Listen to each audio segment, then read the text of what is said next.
Good afternoon, everyone, and thanks again for joining us here today. I'm Carolina Alberna, CEO at the Brazil-Canada Chamber of Commerce in Toronto, and on behalf of the organizers, we'd like to welcome you all to the fourth and last session of the first Brazil-Canada Agriculture Forum, organized in partnership with the Chamber of Commerce Brazil-Canada based in São Paulo. I'll be your MC today, together with Elisa Nolli from CCBC. Before we start, for those who are not aware, on September 30th, Canada acknowledges the impact of residential schools on Indigenous communities across this country. The residential school system in Canada served as mandatory boarding schools for Indigenous youth and was run by churches and the federal government for more than 130 years, from 1863 to 1998. The children are often not allowed to speak their language or practice their culture, and many were mistreated and abused. In 2015, a National Center of Truth and Reconciliation report estimated that more than 150,000 children attended these schools, and more than 6,000 children died. As you may know, last Thursday, the remains of 215 children have been found at the Kamloops Indian Residential School in British Columbia that was closed in 1978. And on last Sunday, May 30th, the Canadian government signed an agreement with the Assembly of First Nations, pledging to pay a lump sum in compensation for former students of Indian residential schools. The residential school political agreement marks an unprecedented policy shift for Canada, as previously only former students who were victims of sexual or physical abuses were to receive monetary reparation. And Indian activists complained at that time that the earlier plan ignored the damage that schools caused through their suppression of native languages and cultures. Knowing our history and recognizing our past is a significant step to make repairs and avoid history to repeat itself. So today I'm wearing orange to support the cause. As we all know, every child matters. So a few housekeeping rules moving forward into the event is speakers will be available to answer questions after all presentations are done. All questions should be asked through the Q&A box located in the bottom of your screen. We had allowed attendees to upvote and answer questions to incentive positive discussion, so feel free to add comments and questions throughout the presentation. We will do our best to address all points raised during the Q&A session at the end of the program.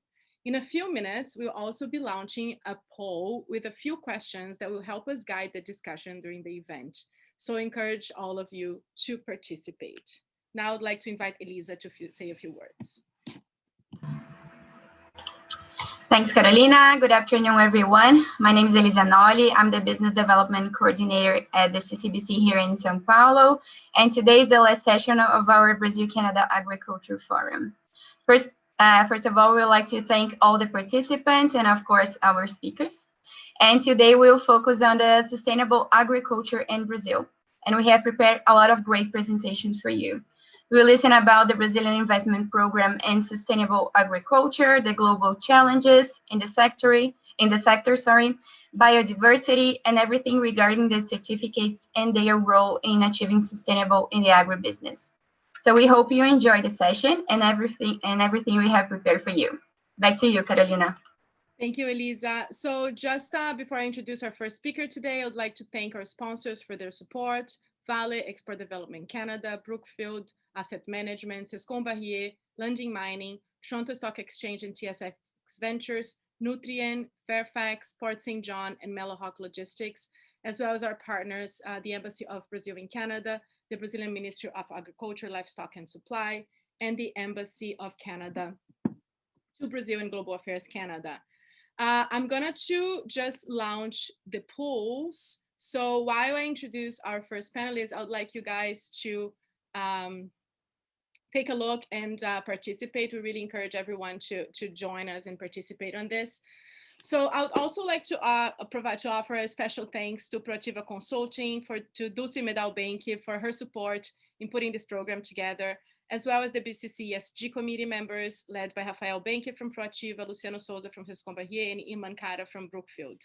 So Dulce is the leader of Proactiva Sustainability and Sustainable Finance Units and focus on development, risks, and ESG indicators for sustainable finance projects. She has 15 years of experience in sustainability, climate change, and agriculture. And prior to joining Proactiva, Dulce was an expert in the United Nations Foundation, where she actively participated in the development of globally adopted sustainability indicators for biofuels, such as the Roundtable for Sustainable Biofuels and the Global Bioenergy Partnership. She led the Institutional Development Department of the non-governmental organization Conservation International in Brazil, and was a project director of the Brazilian Rural Society, where she led the areas of sustainability, sustainable finance, innovation, and technology. So without further ado, I would like to introduce you, Dulce Medalbenki, to provide the opening remarks. Dulce, stage is yours. Thank you, Carolina. Good afternoon to all, to my colleagues, panelists. Good afternoon to the audience here with us. I'd like to start thanking the Brasil-Canadá Chamber of Commerce and CCBC for the invitation to deliver these opening remarks. And also I'd like to congratulate this initiative and to start this dialogue between Brazil and Canada in this key sector. I understand this is the first round of events and it's only the starting point of an agenda with huge opportunities for collaboration between these two countries, Brazil and Canada. I'm very honored to be here today, bringing some key points, some very general points of the sustainable agriculture agenda globally and in Brazil. As Carolina mentioned, I have been working with sustainability, agriculture, and climate change for almost 20 years now. I had the privilege to participate in the very beginning of the discussion on sustainability and on the sustainability of the agricultural sector globally. And that was exactly when all the roundtables, the Roundtable for Responsible Soil, Roundtable for Sustainable Palm Oil, Roundtable for Sustainable Biofuels, what I call today the Better Sugarcane Initiative, we're discussing what would be those indicators, those criteria and those indicators that would say this agriculture is sustainable or not. So after that, I had the opportunity to look on the connection of climate change, agriculture at the Conservation International. Before joining Proativa, I had a very good experience with the private sector and the agriculture sector. And I have many colleagues here today that I have the privilege to work with during this journey. So talking a little bit about Proativa and what I'm doing today. Proativa is a consulting boutique specialized in ESG. And we work structuring ESG framework, gap analysis, risk mapping, and we have a unit dedicated to the agribusiness sectors, which is also under my responsibility, besides the sustainable finance pillar. As I see, we could not be in a better moment for this discussion that we are having today. And I'm delighted to be part of this panel, this discussion together with such brilliant specialists and together with many colleagues. So I have maybe 3 or 4 slides to share with you today. So we can go to the first one. I brought this first one because I think this is one of the key considerations that I'd like to make today. We had, during the last 15 years, I think we had a change in the stakeholders group that are engaged in the sustainability discussion. And I think this is very important to take into consideration when we are talking about sustainable agriculture, being in Brazil, in Canada, globally, and to understand that what used to be a discussion in the international organizations or a discussion being made by the big NGOs in the beginning, and later on we had a greater participation by the civil society, and then the private sector. And now today we have not only NGOs, organizations, governments, and private sector, but we have a very important voice that hadn't come to the table so far. That is the financial sector. And I think this is really a shift for the sustainability agenda. That is what we are calling today the ESG agenda.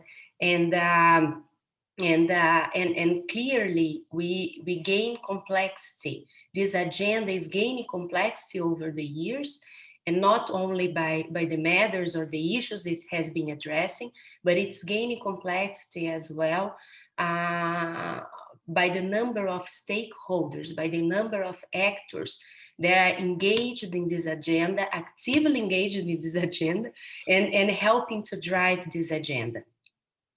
So what I would add to this figure that we have now, that I think is very important today as well, and especially for the agri-sector, is the final consumers.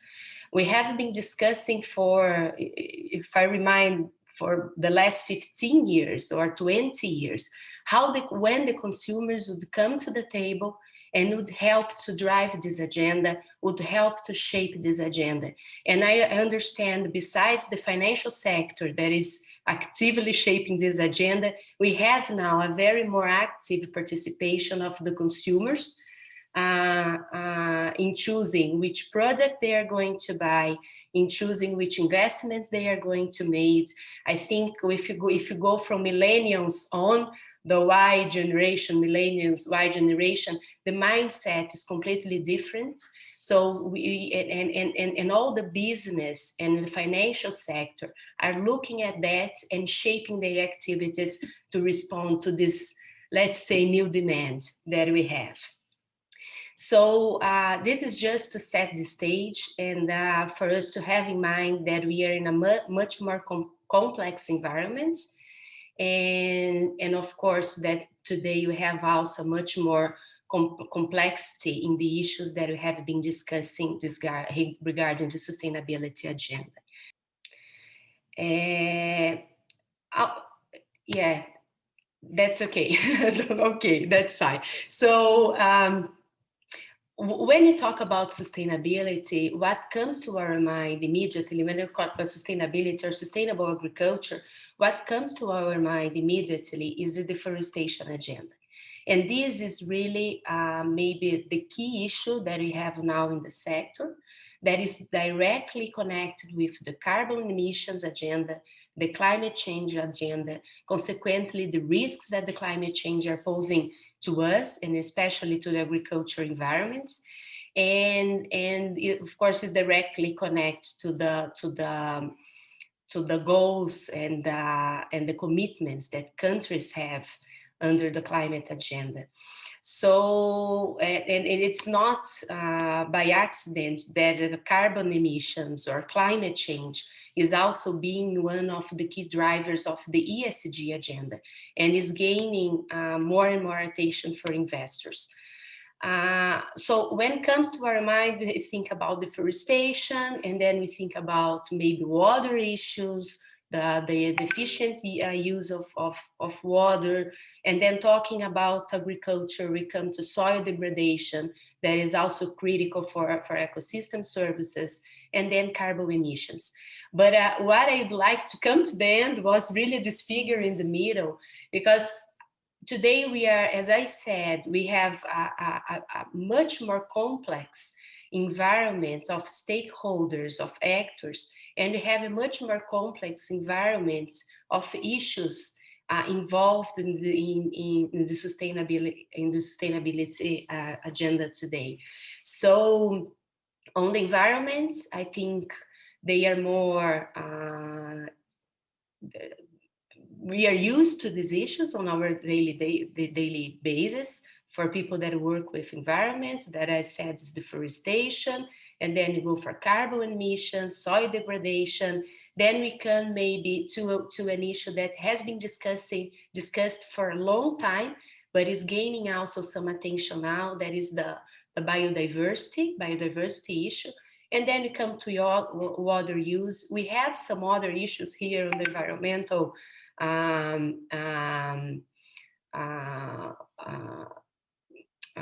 points, but I think here we brought the main ones. But then when we look to the social side, of this equation and the agri-sector, it's clear, and we have been working at Proactiva with a number of companies from the agricultural sector. And it's clear there is a long way to work, to understand first, and then to address the social issues.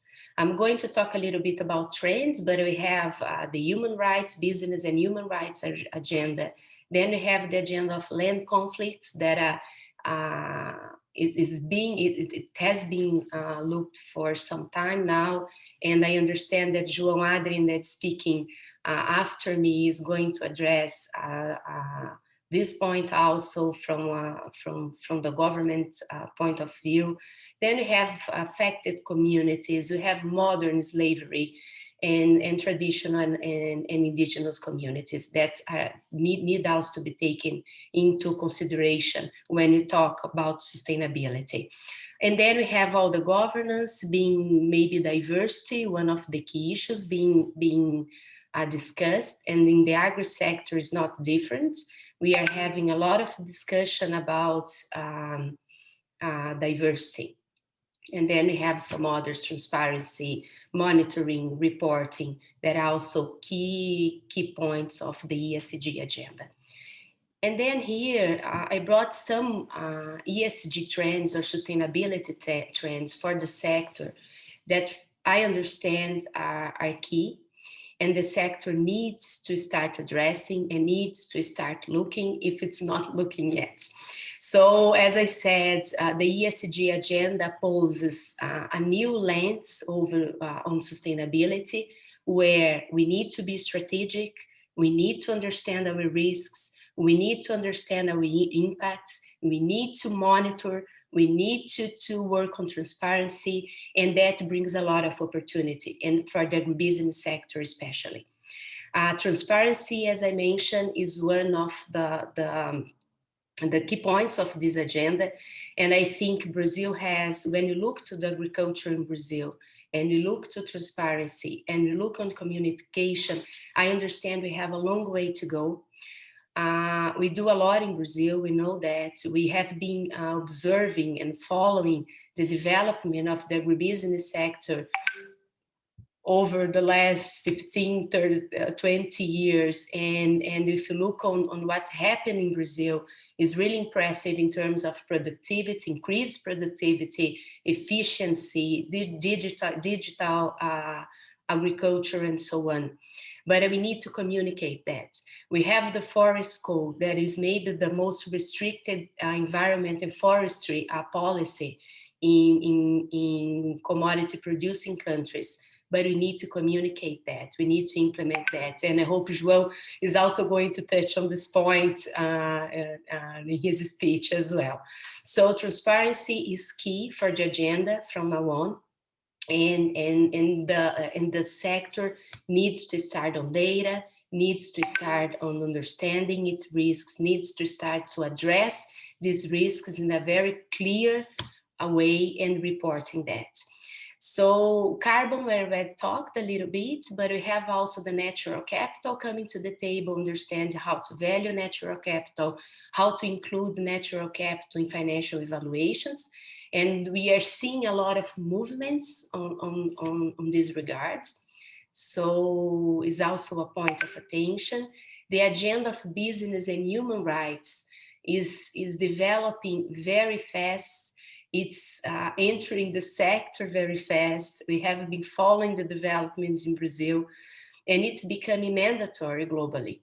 So we're starting with the EU taxonomy that has the due diligence on human rights, and one of the, it's mandatory as one of the salvaguards.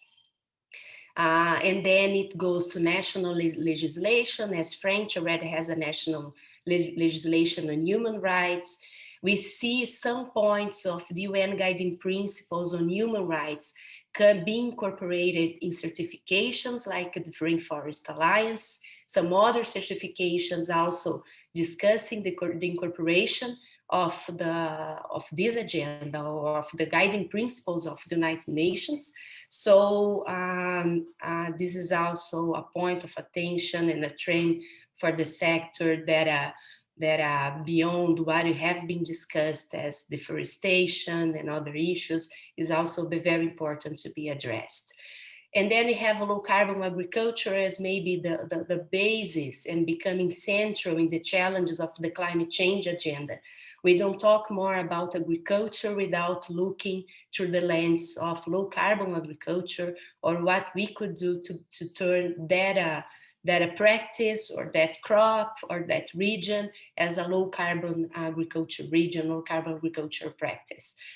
And then just to end, we have all the discussions around the zero deforestation that are underway for the last 4 years, and also becoming and also becoming regulation in some countries.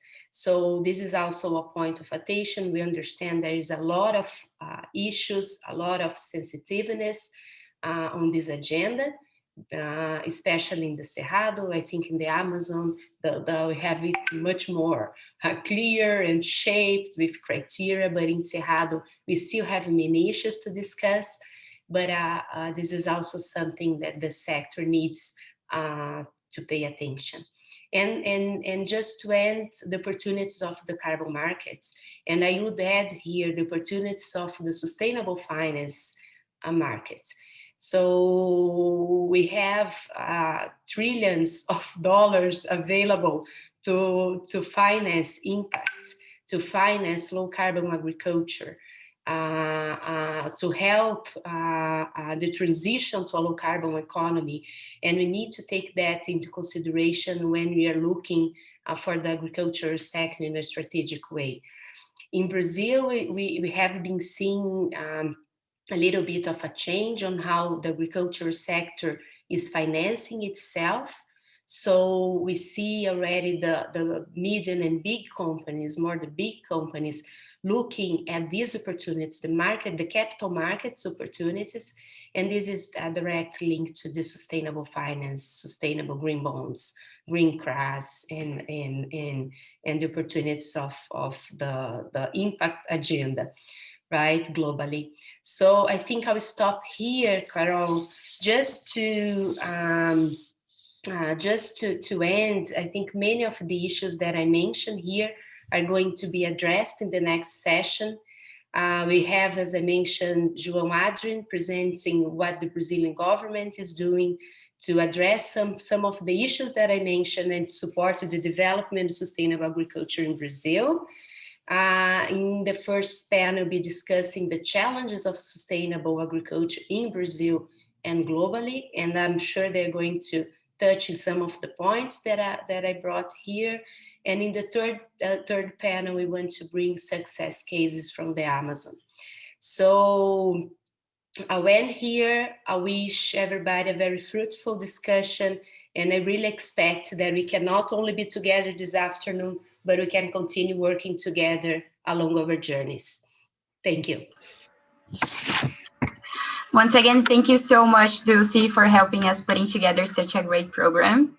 And now I have the honor to introduce João Adrian, Special Advisor on Social Environmental Issues at the Brazilian Ministry of Agriculture, Livestock and Supply, to present the Brazilian Investment Program in Sustainable Agriculture. Welcome, João. The stage is yours. Thank you, Lisa. Thank you, everyone, for the invitation. It's a pleasure for the Ministry of Agriculture to be part of this very important panel. I saw a lot of friends here. Dulce, we work together in the Brazilian Rural Society, so it's a pleasure to discuss with you these common issues. Thank you, Carolina, for the invitation, and all the panelists that are here. I'm gonna share my screen with you to present my presentation. So I will speak to you over the Ministry of Agriculture strategy to promote the sustainable tropical agriculture for a low carbon development. As you know, Brazil is a very important country for food production, fiber, and also renewable fuels supply. And also we are known as the inventors of a tropical agriculture, as I may speak. So we do have this characteristic, and now and here in my presentation I will go further on this issue. I would like also to say hello to our agriculture attaché, Paulo Márcio, that is now in Canada, and before he was working with us here in the Ministry of Agriculture. So good to see you, Paulo, as well. We focus on our strategy to promote this sustainable agriculture in four main pillars that are agenda that are over responsible from the Ministry of Agriculture. So we do have the first step. The first issue is land management. This agenda is a very sensible agenda, but it's a very important one. All the issues of land tenure and land regularization is now Ministry of Agriculture responsibility, and this issue is very important for us to go further and to have a real land tenure and land management consolidated in Brazil. The second pillar is environmental conservation and restoration on private properties. As Dulce mentioned, Brazil has the Forest Code, which is a legislation that obliges the farmers to protect and restore native vegetations area. So this is under our responsibility. So this is our priority, one of our priority. Third is sustainable agriculture technologies, to spread this sustainable agriculture technology. We do have a very important program that I will talk a little bit more further forward. And the fourth one is to guarantee rural families' income, because we need to pay attention that all this sustainable improvement consider rural family incomes and consider the social aspect of this. As you know, I don't know if you may know, but as you may know, Brazil has a long-term target to be neutral, to be neutral on carbon in 2050. This is our NDC, our Paris Agreement target. And with these four pillars, we are hoping that we will develop a low carbon agriculture to have an increase in food, fiber, and renewable food, and also to increase rural family incomes. So these main pillars, these four main pillars, where we are putting all our efforts, our main policies, and also our investments, public investments, and also promoting private investments to support this initiative. First, I'd like to talk to you a little bit more regarding our land use. I don't know if you know, but Brazil, beside of being a very important country for food, fiber, renewable food supply, we still have a very important environmental asset. 66% of our territory is still covered with native vegetation. So this is a very important asset that Brazil has, and we're working to conserve it and to restore it. And another very important aspect of these situations, that 20% of this native vegetation is located on private properties. This is preliminary studies that show this 20%, but this is another very interesting issue that farmers in Brazil has this responsibility to protect. And we do have a lot of environmental assets on private farmers that that put our farmers to be a food production and also a native vegetation preserver. So these are maybe our two main responsibility for our farmers. It's very important for us to remember that Brazilian tropical agriculture is based on productivity increase. For the last 50 years, our production increased, the area cultivated for grain increased 33%, while the productivity increasing 386%. So it's interesting for us to connect that productivity has a very important connection with land preservation, because if we hadn't had this increase in productivity, if we keep the productivity from the 80s, we will need more than 120 million hectares for production. So it's very important to remember that productivity has a very important role in conservation, to develop an agriculture that is intensive in technology, intensive in capital, and not intensive in land. So I would like to describe here our main sustainable agriculture program. This ABC plan is a policy to develop and to promote low carbon agriculture. ABC is Agricultura de Baixo Carbono, which is low carbon agriculture. And this is our plan to promote sustainable, resilience, and competitive agriculture system. And this also is a program that boosts adaptation, mitigation, efficiency, resilience, and integrated landscape management over a scenario of climate changes, insecurity, and other kinds of forecasts that we see in the future. The base of the ABC plan and the base of Brazilian tropical agriculture are the integrated agricultural model. This is based on Brazil can produce 3 crops in the same area. So this is how it works today. We have the first crop is the main crop. We have the second crop, which is the summer crop, and we can do a third crop with pastures. That this is a reality that is an integrated model. We can increase production, reduce emission, and also reduce the pressure for open new areas. ABC plan in the last 10 years is promoting 6 main technologies: not tilling, recover degraded pasture, integrated livestock pasture and forestry, not-till farming, planted forest, biological nitrogen fixation, and waste treat animals.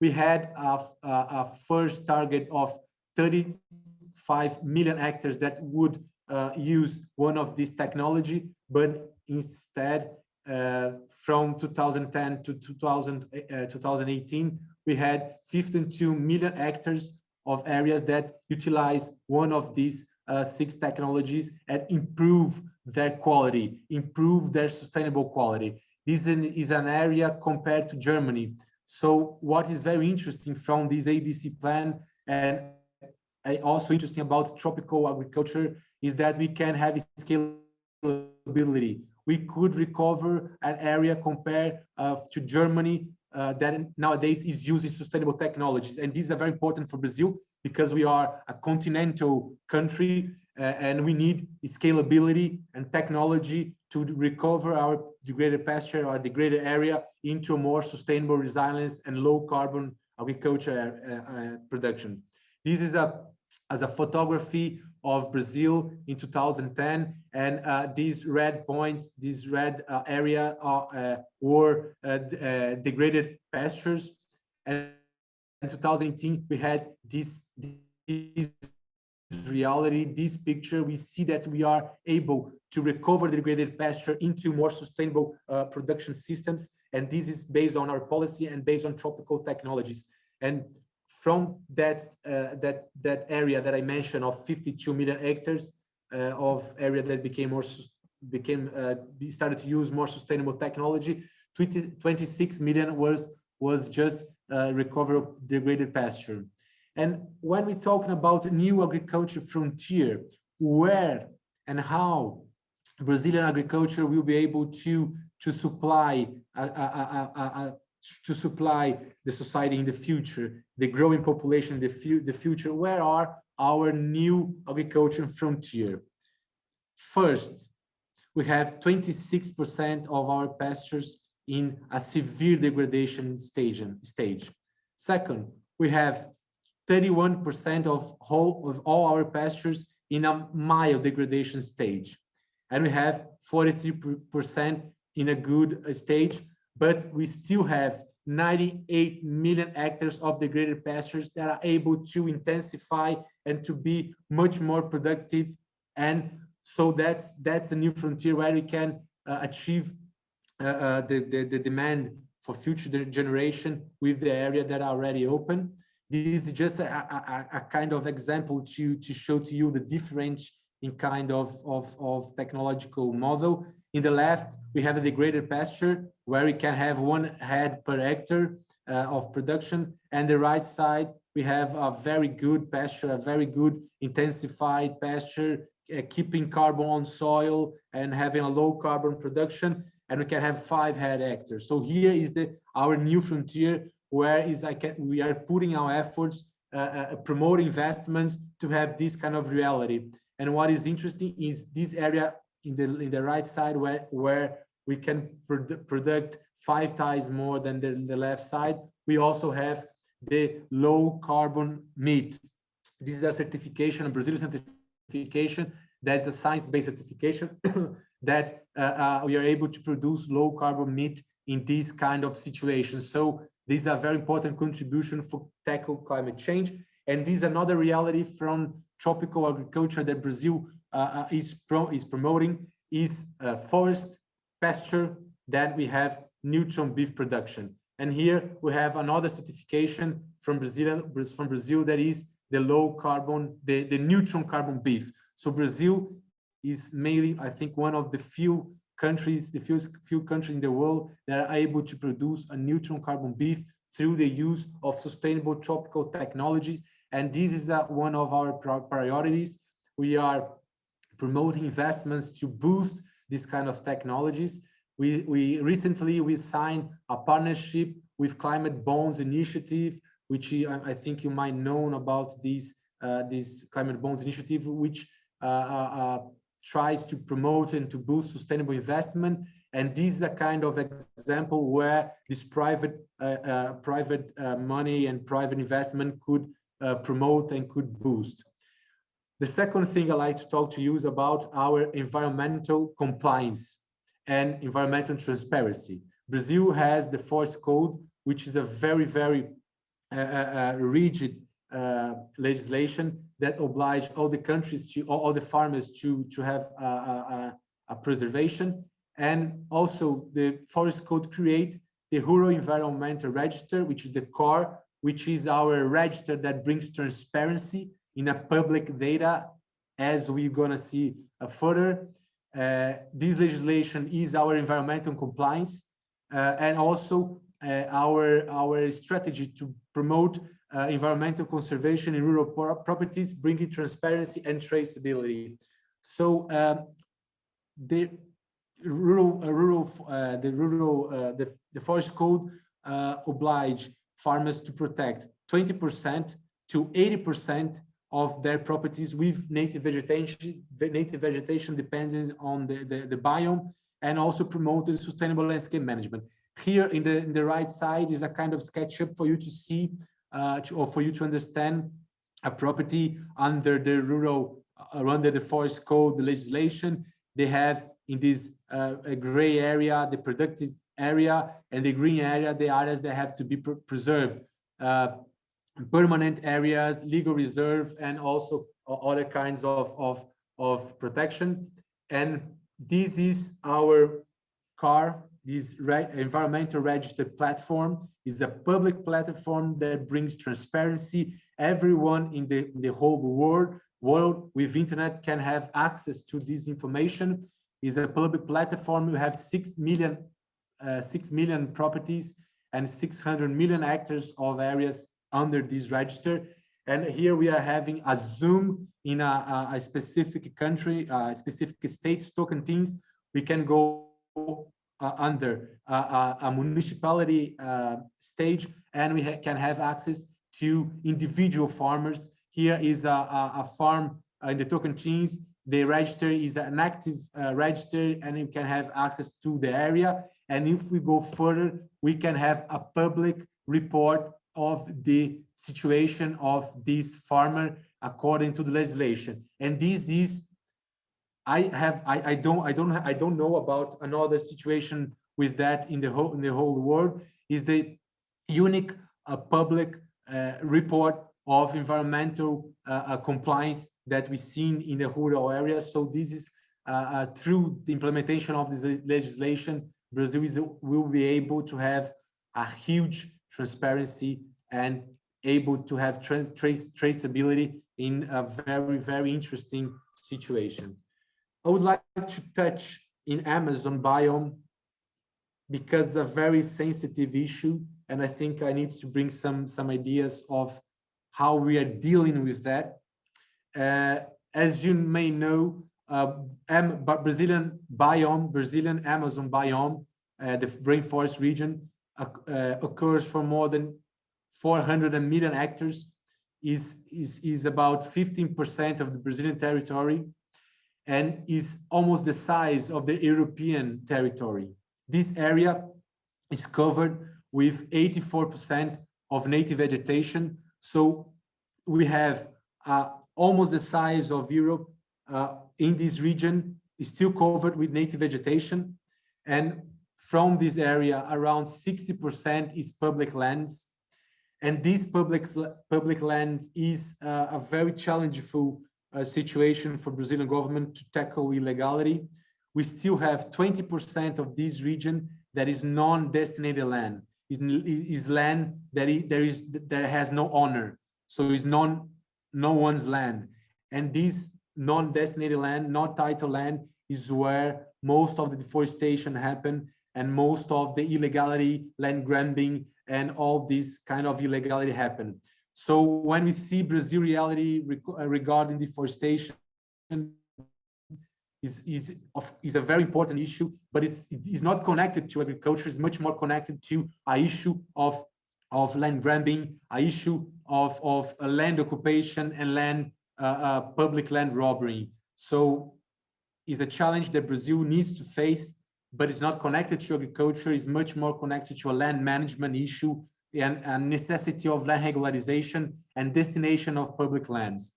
This is a kind of, I mentioned before that we are focused on land management, and we are promoting land regularization in Amazon.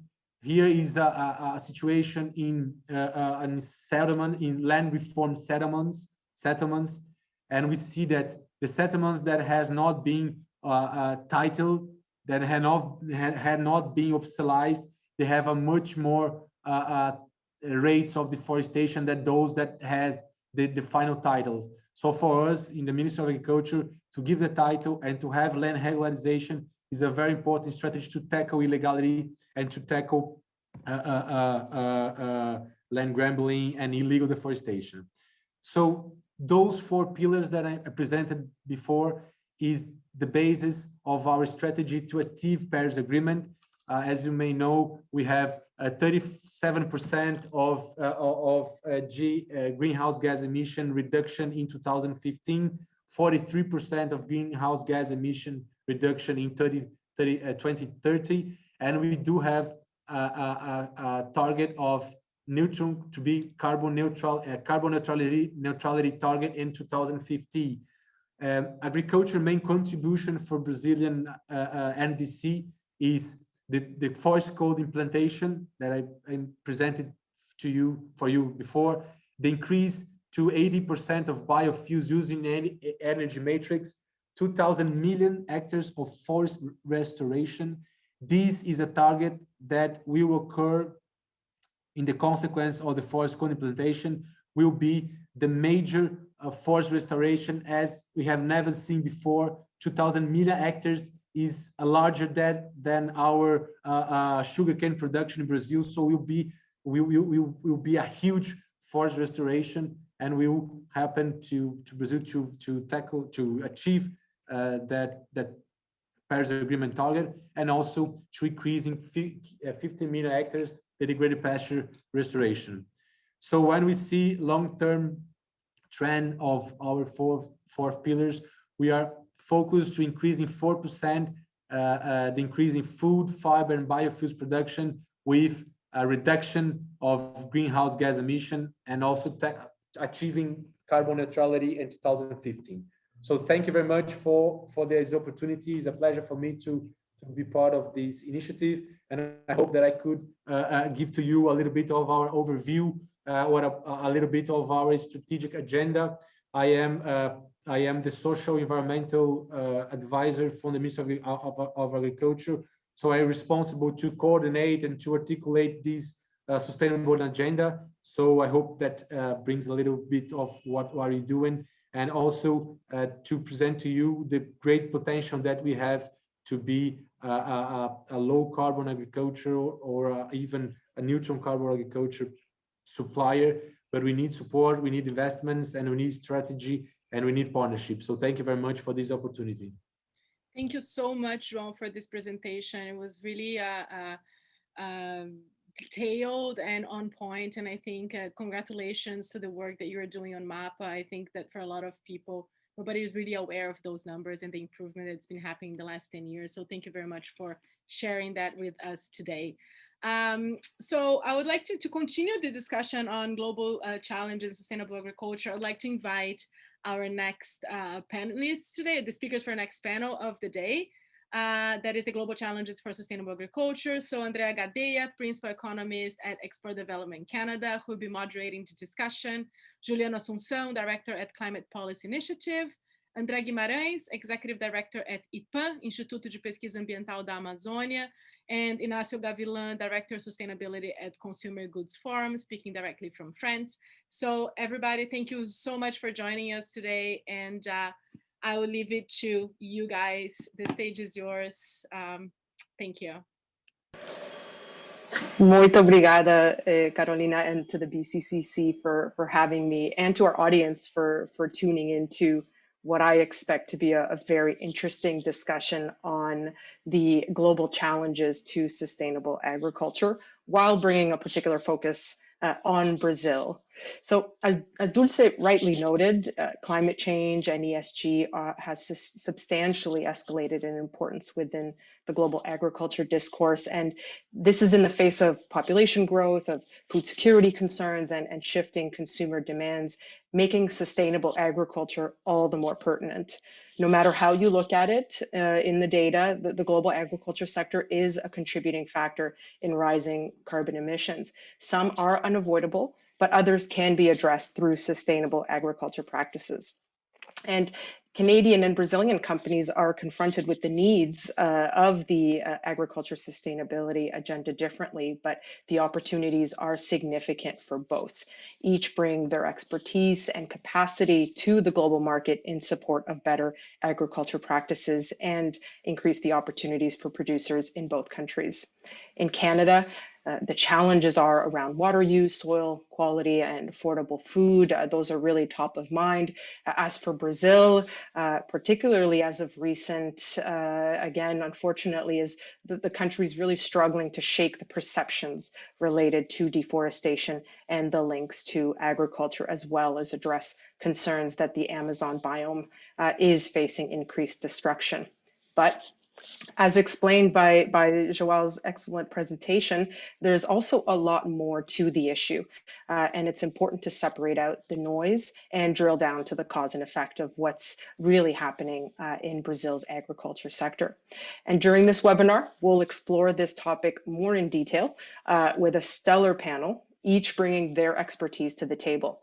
Now let's get started. So I'd like to invite each of our distinguished panelists to introduce themselves, and then shortly after that, allow me the opportunity to ask them each a question before we turn it over to audience questions. And so in the meantime, I encourage the audience to submit your questions in the Q&A box, and I'll work to address as many of them as possible in the time that we have. So today we have the pleasure, as Carolina mentioned, of welcoming Juliano from the Director of Climate Policy Initiative, André from the Vegito Institute, and Ignacio from the Consumer Goods Forum. And so very briefly, if I could ask each of you to provide a short introduction of your organization and a sense of what sustainable agriculture means to that organization. Juliano, I'll ask you to go first, followed by André and Ignacio. Over to you. Thank you, Andrea. Let me start by thanking everyone for the opportunity to be here. It's a real pleasure and it's great discussion.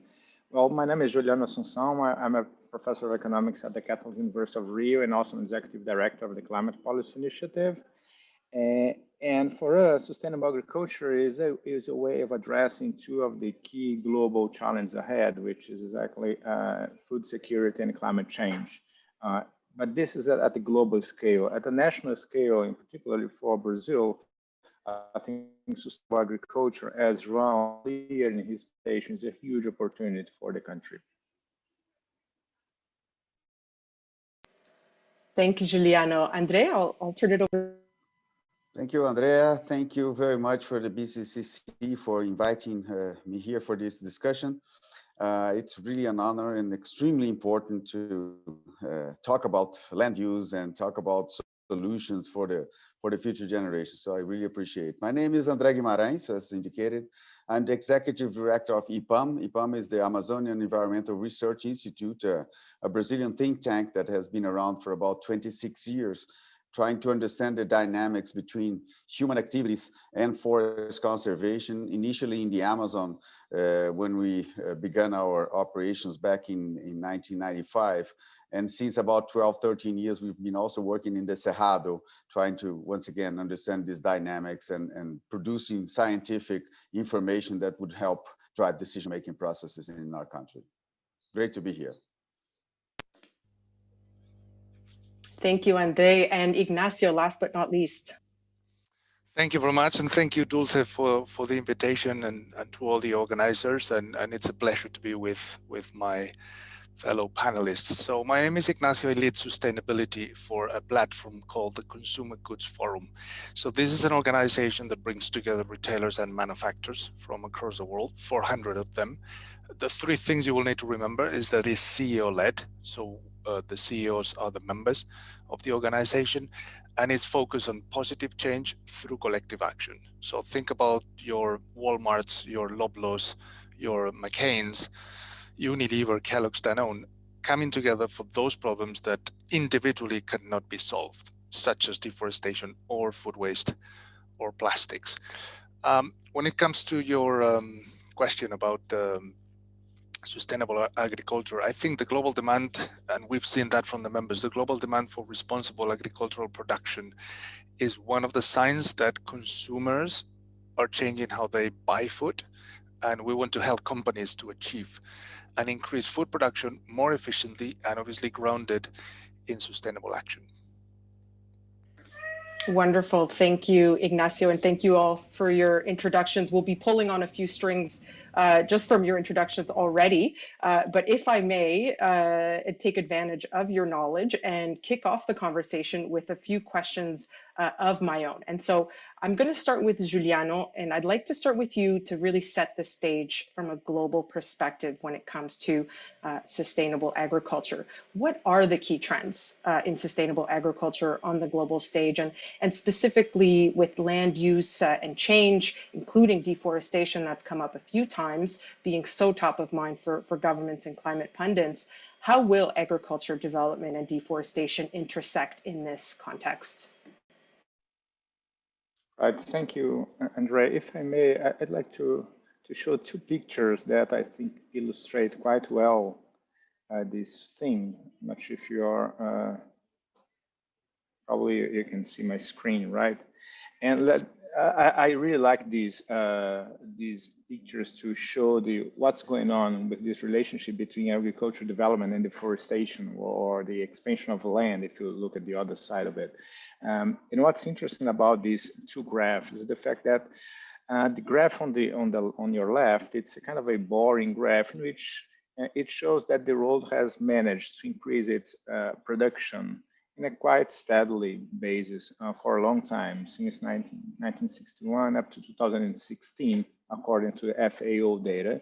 And nothing really exciting is going on there. But if you look at what's going on, in the way that we are producing, in the way that this production is taking, and how it's taking place, on the graph on your right, you see something that is pretty interesting if you think about the relationship between agriculture development and deforestation. That is quite close to what João presented before. You can see that from 1961 up to 2001, the world has managed to increase its agricultural production through a combination of land expansion in the horizontal axis and productivity gains in the vertical axis, right? But something happened, or a process, or a combination of factors has determined a dramatic shift in this trend. And from 2001, if anything, the world has been managed to produce more with less land, right? Which is a remarkable starting point that shows that the idea of producing more with existing land is much more than a theoretical possibility. It's something that is taking place at the global scale for a long time, right? And just to finalize, I'd like to show a different map of Brazil. And I'd like to excuse my Gaúcho friends because we put the buildings on top of their heads. But this graph shows what João was elaborating before, which is this idea that the country has not only a lot of remaining forests, but also, maybe more importantly, if you think about food security and climate change, you see there is a lot of land, in the form of pastures that is being underused in Brazil. And actually, we have many studies at CPI in which you look at, on the one hand, a big shift in agriculture productivity, in modernization of agriculture, and all of the stories that we created evidence, we recovered the fact that modern agriculture, at least in Brazil, has much more to do with converting pasture into cropland rather than deforestation. And actually, those areas in which modern agriculture is happening with in a more intense way are the areas in which you observe less pressure for deforestation. And then, on the other hand, if you look at the implementation of the policies that were dealing with deforestation after 2004 onwards, we see that those policies were quite effective with dealing with deforestation up to 2012, but they had no impact on agriculture production. So this relationship between agricultural development and deforestation in Brazil is far from being a trade-off. And actually, what you see is this synergic kind of relationship between modern agriculture and forest, which I think it's interesting. And this sets the scene to me for the government to discuss what are the policies that we have in place in order to deal with deforestation, which is a urgent topic in the country, especially given what we've been experiencing in the last years. And at the same time, creating enabling conditions for developing agriculture and increasing productivity in the existing lands. So I'll stop here. Thank you. Thank you, Juliano. It's very interesting to see that connection, as demonstrated by João as well, that the connection between deforestation somewhat stalling, but productivity increasing, and breaking that link between having to change land use in order to increase agriculture. I did want to pull on the string of deforestation, however, just given how much of it is in the public discourse and in the media, particularly over the last few years. And I'd like to bring in Andre for this question to elaborate a little bit more on how you would characterize what is going on in the Amazon and the Cerrado. How would you frame Brazil within this context of sustainable agriculture while having this reputation of high levels of deforestation and what that could be doing to the biomes? Thank you, Andrea. How many hours I have to answer that question? Just kidding. I'm trying to do. Keep going. I'm sure we've got lots of time. I'll try to squeeze that in a few minutes, but thank you very much for the question, Andrea. Let me first, before talking about specifically the Amazon and deforestation and Cerrado and so on, put Brazil a little bit in perspective. I think it's important to say that, Brazil is, needless to say, is an agricultural powerhouse, right?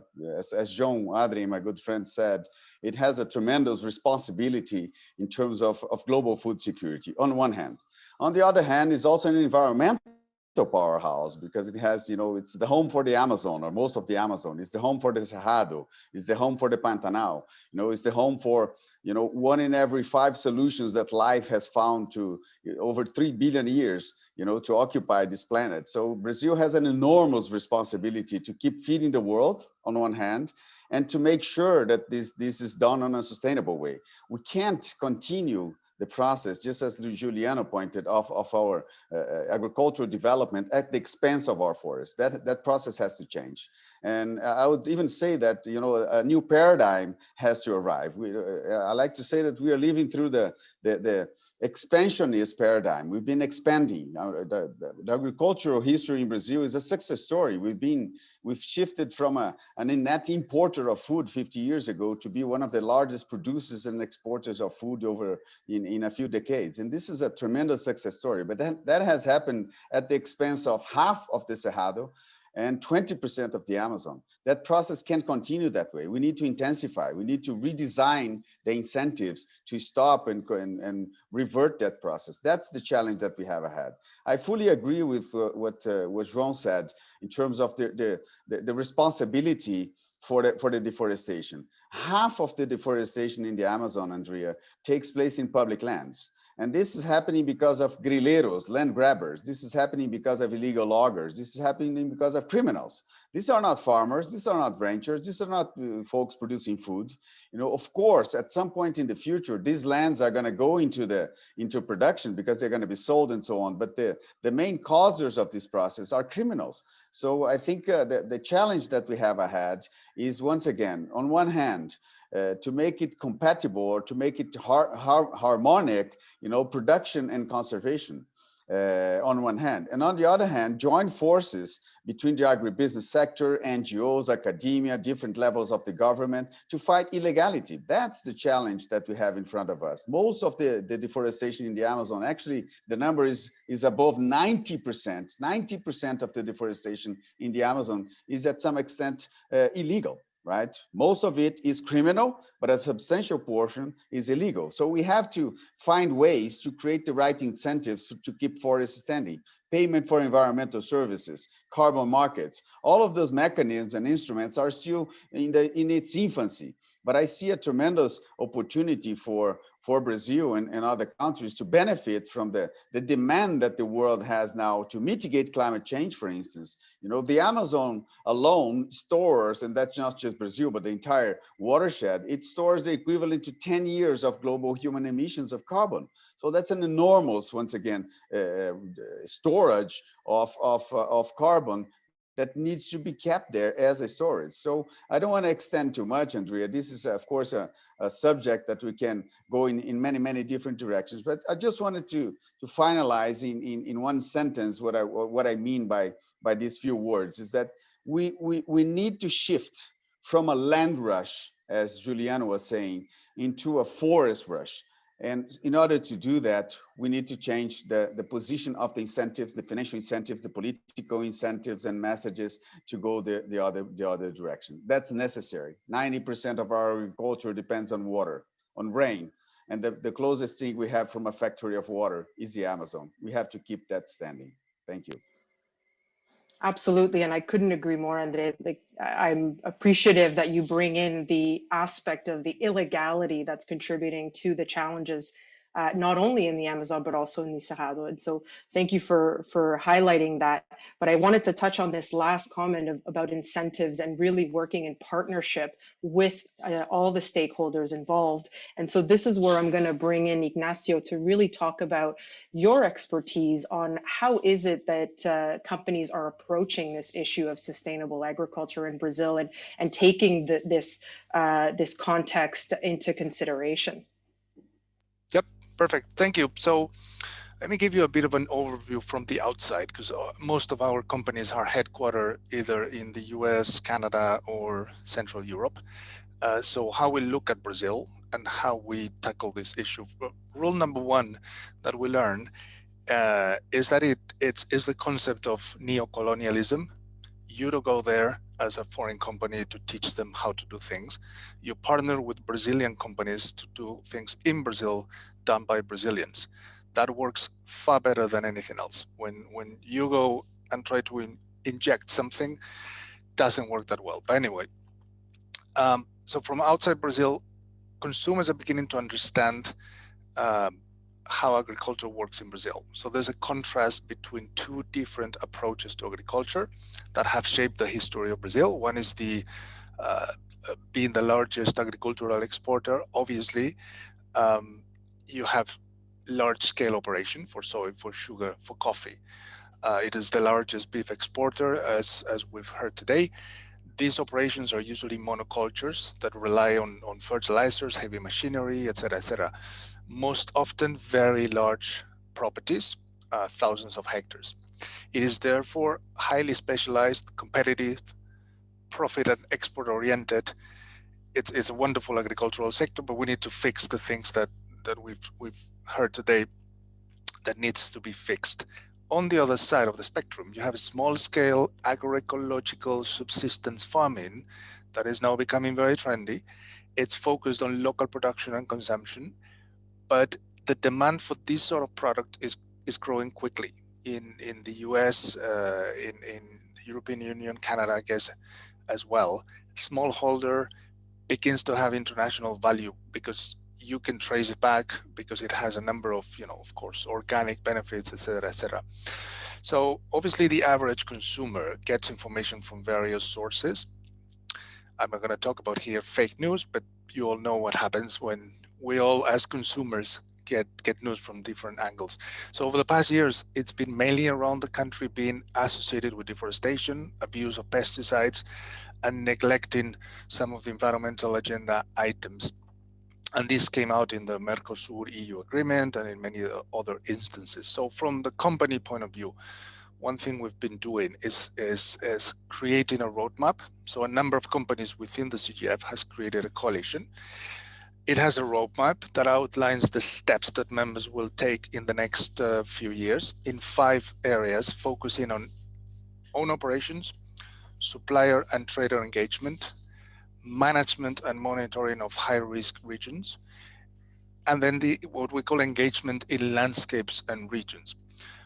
All of this needs to have the umbrella of incredible transparency and accountability. So this is how we organize a number of companies to really work on deforestation. There's a number of key action. All of this is on our webpage at the Consumer Goods Forum, and it's been a number of years working on things like certification, which is okay, but is not the comprehensive tool we thought it was going to be.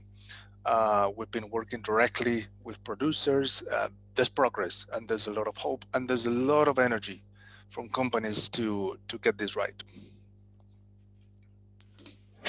And it's interesting you end on that note, Ignacio, as we already have a question coming in, somewhat touching on a few pieces that everyone's spoken to, and this issue of deforestation and the perception as well that policymakers may not be as committed, and it may change depending on who is in office, and where is the political will to put forward the best effort. But given that the discourse around this issue has really evolved over the last few years, how are Brazilian companies potentially starting to use their influence on this topic to try and fill some of those gaps, whether it be policy, institution, or regulatory? And is there a potential to change the higher level tone on this issue? And so I'll throw it out to Juliano first, but invite anyone else on the panel afterwards to chime in as well. Thanks, Andrea. Well, to me, the discussion about deforestation comes from the interaction of 3 different forces. We have what we've been discussing so far, which is the agricultural dynamics and its relationship with demand for new areas. On the other hand, we have a set of policy tools. In Brazil, we've been developing quite interesting, innovative instruments, especially those that use satellite imagery as a basis for monitoring and law enforcement since 2004. And then the third pillar is the political will of using those tools in order to tackle deforestation, right? So I see deforestation in Brazil, based on everything that has been said before, as a big waste. It's a waste of resources, and we don't need areas in order to increase our agriculture. And actually, if you look at the data, about 1/4 of the total deforested area in the Amazon is in some form of regeneration, which means that you basically cut those trees for nothing, right? And that those areas were abandoned and they are regrowing, which is good for some aspect of the problem, but it gives this impression of a big waste. So what's the role of companies and firms? To me, I think the companies, they can create a political environment that will support, especially those that are making those decisions, whether or not to use those policy tools in order to deal with deforestation, to face the right trade-offs between deforestation and agriculture. Right? Even in a situation which, as João pointed out, and I pretty much agree with him, even in a situation which agriculture in Brazil is not directly associated with deforestation, I see that the sector as well as the companies, they might play an important role of pressing the government to deal with deforestation in the way it should be, in the way that it can be done.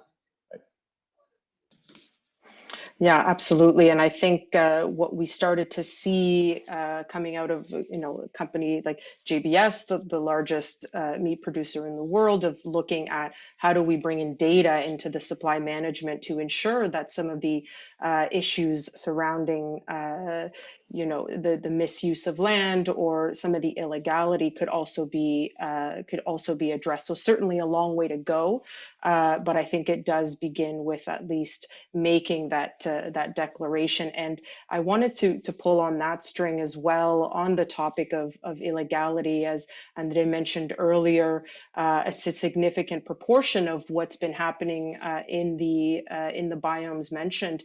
And so I was wondering if you could touch on a little bit on that topic and maybe give a bit more or a bit better sense of how that's impacting the agriculture sector, the perceptions, as we saw in the polls coming from the audience. I mean, the perception from our audience, at least, is I would say that about 25% of viewers in our audience believe that agriculture products are not sustainable out of Brazil. And so I think these are issues of potential perception, but also really understanding some of the challenges in Brazil. So Andre, your views on this illegality, and how does the whole spectrum of stakeholders try to work on that issue to improve those perceptions?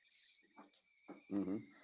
Thank you, Andrea. Let me roll back the movie to the first decade of the 2000s. Between 2003 and 2012, we were able to drop the deforestation in the Amazon by 80%. We reached the lowest level ever in the deforestation per year in 2012 in the Amazon. At the same time, in the same region, the beef production has doubled and the soybean production has doubled. So there is, first of all, a few messages come from that process. First of all, this connection between expanding the frontier and increasing production, I mean, that paradigm doesn't hold anymore. So that doesn't make any sense. And why did that happen, Andrea? For a number of reasons. Basically, command and control. Also, some decisions from the financial sector not to provide credit lines, for example, for illegal operations in the Amazon. So it was a combination of factors that led us to that process. What did we miss? Because since 2012, 2014, 2013, the deforestation started climbing again. So we keep saying that the 2 last years were the worst one. Yes, indeed, they were the worst one. But the process started, 7, 8, 9 years ago, the process of, this continuous deforestation process reaching now 12,000 kilometers in the Amazon per year. So what did we miss, 8, 9, 10 years ago in order to make that process a more continuous process? I think it's in general, it's political will.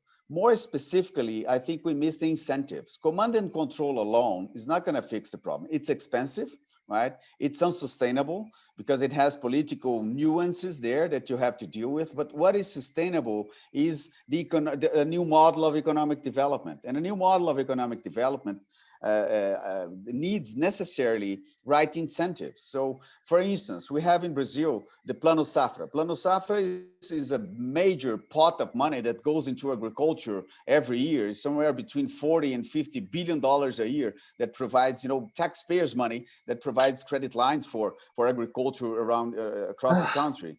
And up until now, actually, because of Juliano here, until last year, there was not a single requirement in the forest code or incentive in the forest in the Plano Safra for compliance with the forest code. So if I'm a farmer completely illegal, right, I'm gonna get the same interest rate as my next door colleague that is in compliance with the forest code. That is just the beginning of a process. We still have a long way to go, but I think to cut a long story short, Andrea, I think the challenge is to convert political will. That it fluctuates by nature, but convert that political will into, on one hand, command and control, effective command and control associated with the right incentives. And then we start making the profound and more sustainable changes towards less deforestation in the Amazon and across the country. I couldn't agree more, Andre. I think in general, a blend of carrot and stick is more often than not a much more effective way of addressing an issue. But as you just did, I'm going to pull Juliano into this as well, given your experience and your expertise in this area. Juliano, could you elaborate a little bit more on how the financial industry is supporting some of these initiatives and how it can help in that implementation of the Forest Code, which we'll get into a little bit afterwards as well. Right, sure. Well, I think, first of all, I think the financial sector has a lot to contribute for this whole agenda for two reasons. First, they affect the whole economy, right? I think it's quite pervasive, and it operates at the scale that the challenge required operates as well. So that's a first reason. The second reason is that because they are by nature intermediaries, they are not directly exposed to the costs and benefits associated with those decisions. I think they are in a much better position in order to make things change. And they have some track record on that. If you look at all the improvements on the governance that we observed since the Enron scandal, financial sector has been quite instrumental in implementing those things. So I think their arrival on this agenda is quite welcome, and it has to be celebrated. If you look at the topics that Andre introduced, in particularly the fact that in Brazil we've been channeling some taxpayer resources for the sector for a long time, and we did it for a reason.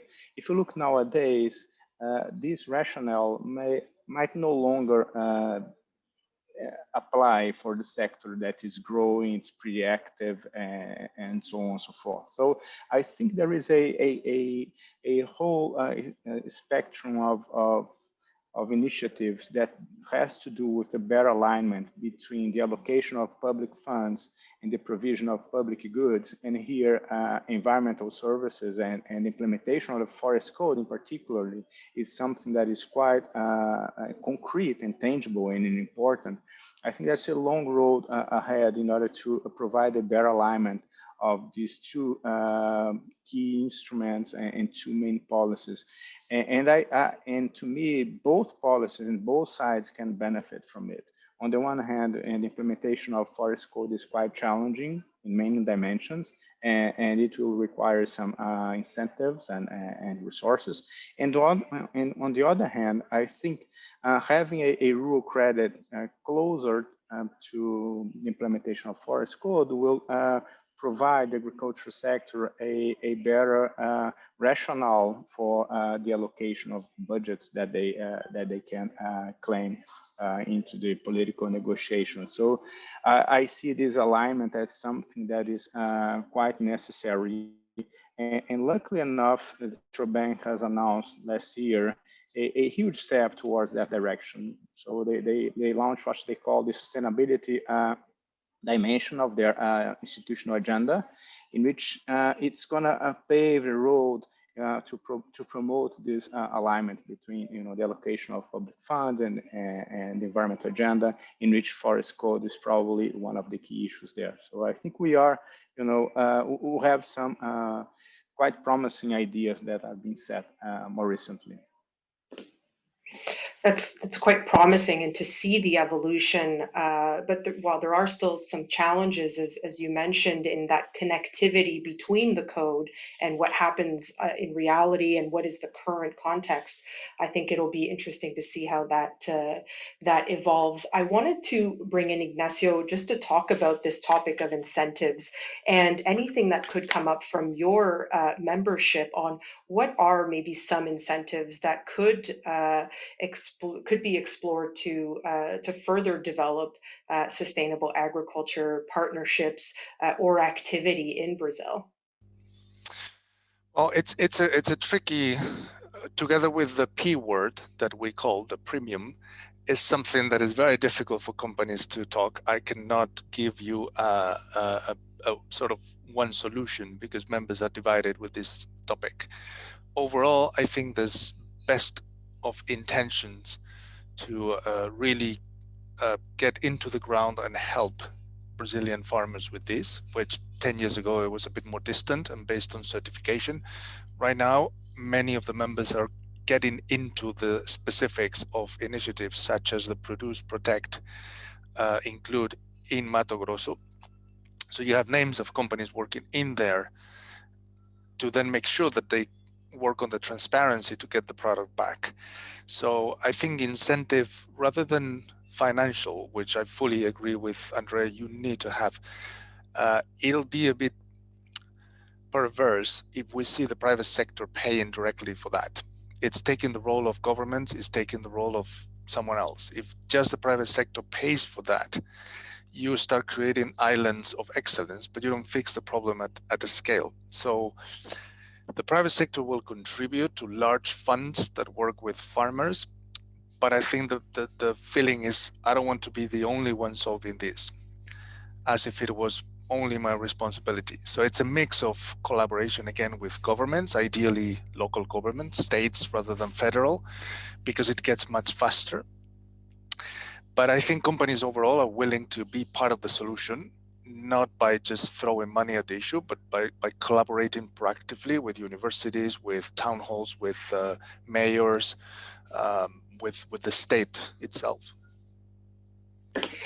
No, I appreciate that, and very much like in Canada as a federal system, you know, most of the provinces is where really it can have a huge impact on how the agriculture sector is managed. Similarly in Brazil, and a quick plug in Brazil, as you mentioned, the academics. I mean, the research coming out of Brazil, the data is actually far beyond what most agriculture producers actually publish. And so I encourage folks to, I think it's Terra Brasilia is one of the great sites where you could see a lot of interesting data, and a few others that were mentioned by Joao. And so there's a lot going on in Brazil to try and put that information out there. But ultimately, those partnerships working together with the various stakeholders is what really makes a difference. And very much keeping Ignacio's comment for one of his first comments in mind is that it's in partnership and not necessarily I'm coming in to do the job versus let's do this together and try to build that capacity because, you know, Brazil is a highly innovative country when it comes to agriculture.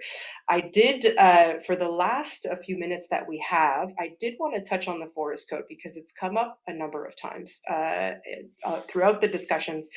We asked our audience members a few poll questions, whether they were familiar with the forest code, and about 60% were not, and also about 60% had the impression that it was not being implemented appropriately by main actors. And so I'm going to throw out a reactions question to our panel before we close off on final statements. And so we'll start with Ignacio. What are your views on that poll result?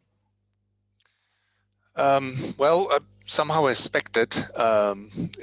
If you're not too close to the issue, you don't know. But it's sad that being one of the best legislative pieces in the world when it comes to conservation, and again, Produce Protect is not just conservation; is conservation with production. Is not so well known. which is sad. I think there's a job to be done in there. If you really enforce all the regulations and measures that are in place through the forest code, and as Joao pointed out, you get the properties registered and the landowners recognized as such, including their environmental responsibilities with the Reserva Legal, with the buffer zones, that will make a huge difference. That will be a game changer.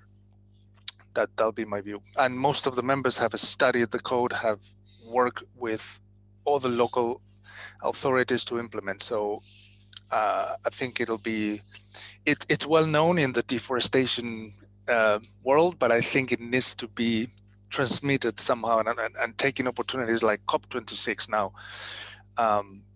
I think Brazil has done an incredible job drafting it. It's not perfect, but is probably one of the best codes you have, especially in forested countries.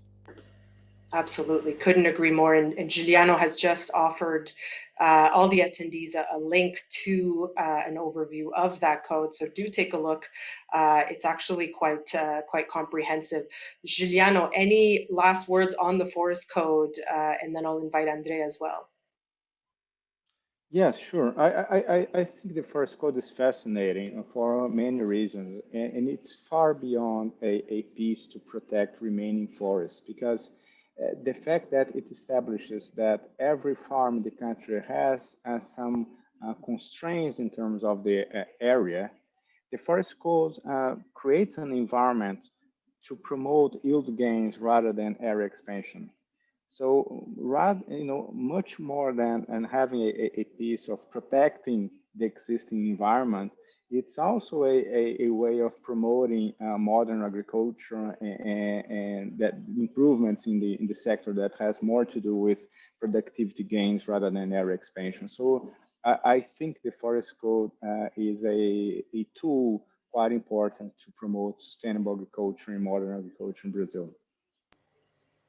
Thank you, Juliano. Definitely something we can do here in Canada is try to promote the forest code and try to get a little bit more information out there for our Canadian partners here in Canada. Andre, any last minute forestry code comments? Yeah, I couldn't agree more with Juliano and Inácio here. I mean, the forest code is a beautiful legislative piece. I mean, it basically combines or harmonizes conservation and production and makes sure that these things are interconnected. And let me just tell a quick story, Andrea. There's a former minister of agriculture in Brazil and a good friend of IPAM. You know, we stimulates a lot of work, a good friend of mine personally and so on. But he used to say that the forest code is like having a hotel with 10 stores and you can only use 5 of them to rent. The other 5 you have to keep, maintain, but you can't make a profit out of it. I couldn't disagree more with this former minister, because in keeping those additional 5 storages, you are keeping the capacity of the other ones to continue being rented. So you need that storage, you need that those forests to produce the water, to produce the biological control, to produce the conditions, to assure the conditions of the future of agriculture. As I said before, 90% and more of our agriculture is not irrigated. We depend upon water cycles, which are promoted by the forests. And 1 tree in the Amazon pumps up to the atmosphere 500 liters of water a day. So keeping those forests standing inside private properties included is necessary, and that's what the forest code stands for. So I really dream for the day, Andrea, in which the farmers and ranchers in Brazil will all see the forest code as an asset, not as a burden as they see today. Absolutely. I think we've gotten a few key points throughout this discussion. Is one, partnerships and working all together through this, being aware of what's already out there and making those connections with, for example, the forest code credit, so on and so forth. But really, it's about kind of getting that story out there and getting the information out there so that it becomes more common knowledge and folks can leverage it for their benefit, for Canadian companies, for Brazilian companies. We're about to close off. I will give, if anyone has any very last minute high level views that they would like to leave our audience with, if you would be remiss if they left without this knowledge. I will give you each a few seconds. Andre, any last minute views to leave our audience? Just a big thank you, Andrea. And you know, the hope that I have is that we can work together. We are in the middle of a paradigm shift, as I said, and that's the right moment for countries, companies, NGOs, you know, academia, consumers, you know, voters to work together towards a different, I wouldn't say a better or worse, but a different future. We need to change, and we need to change together. So it's the time of cooperation. That's what I expect. Thank you so much for inviting me here.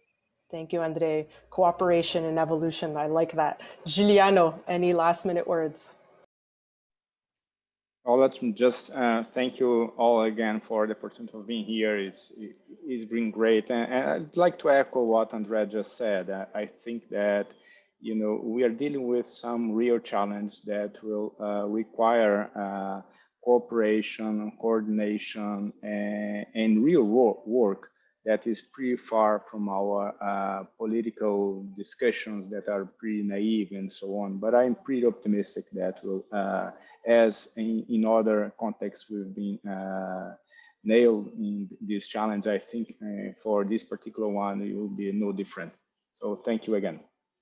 Absolutely. Optimism. We're going to carry that through. And last but not least, Ignacio. Always difficult to be the last one.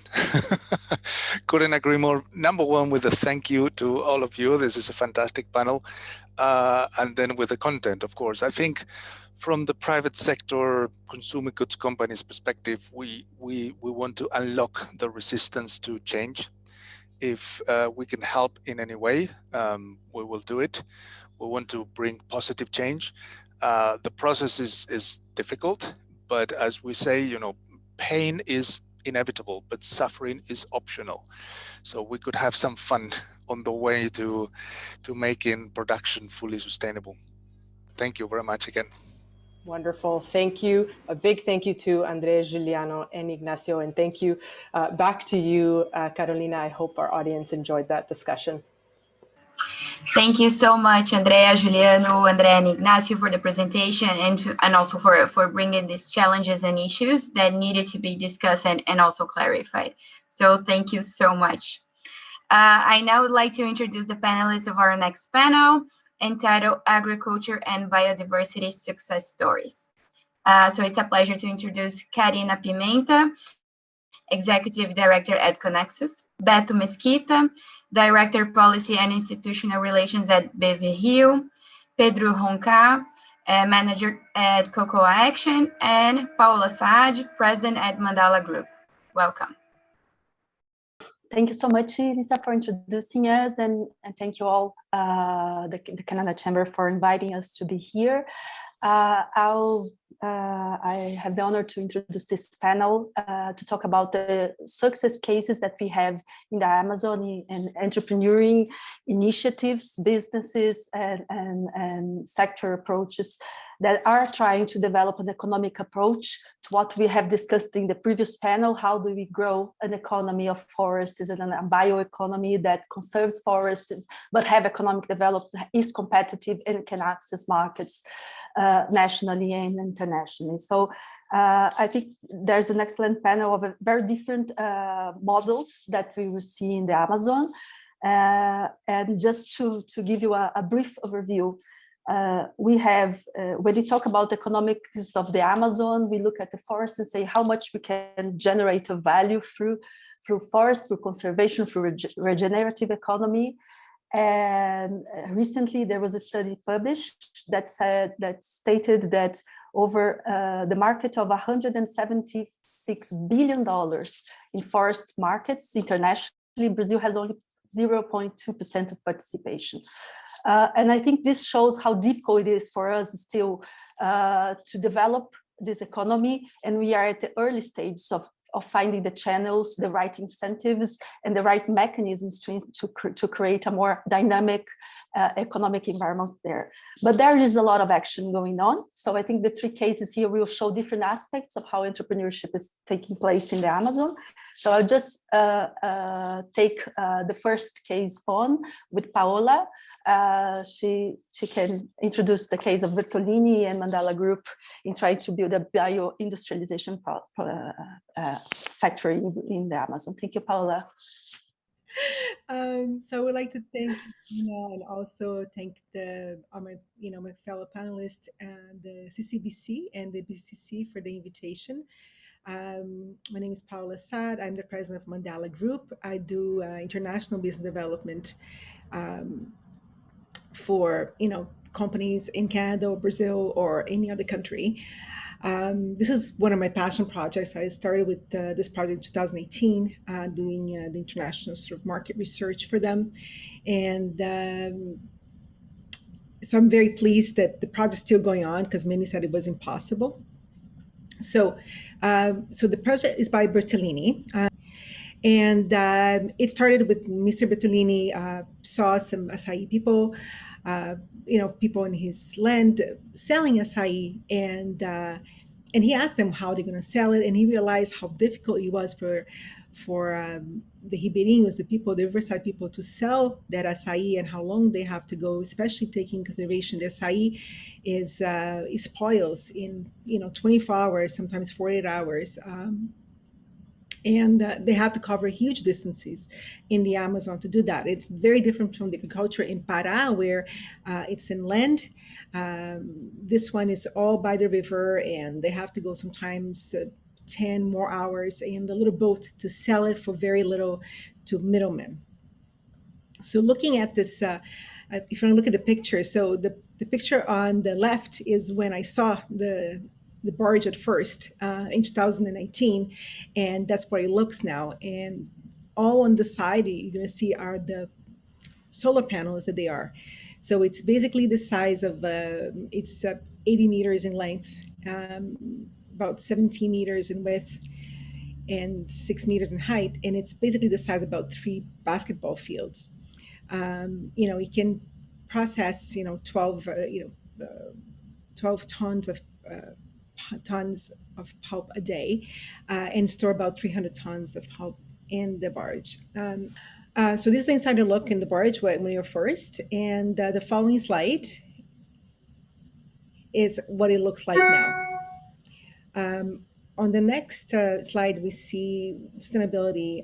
We're going to see different aspects. The first one is the water treatment.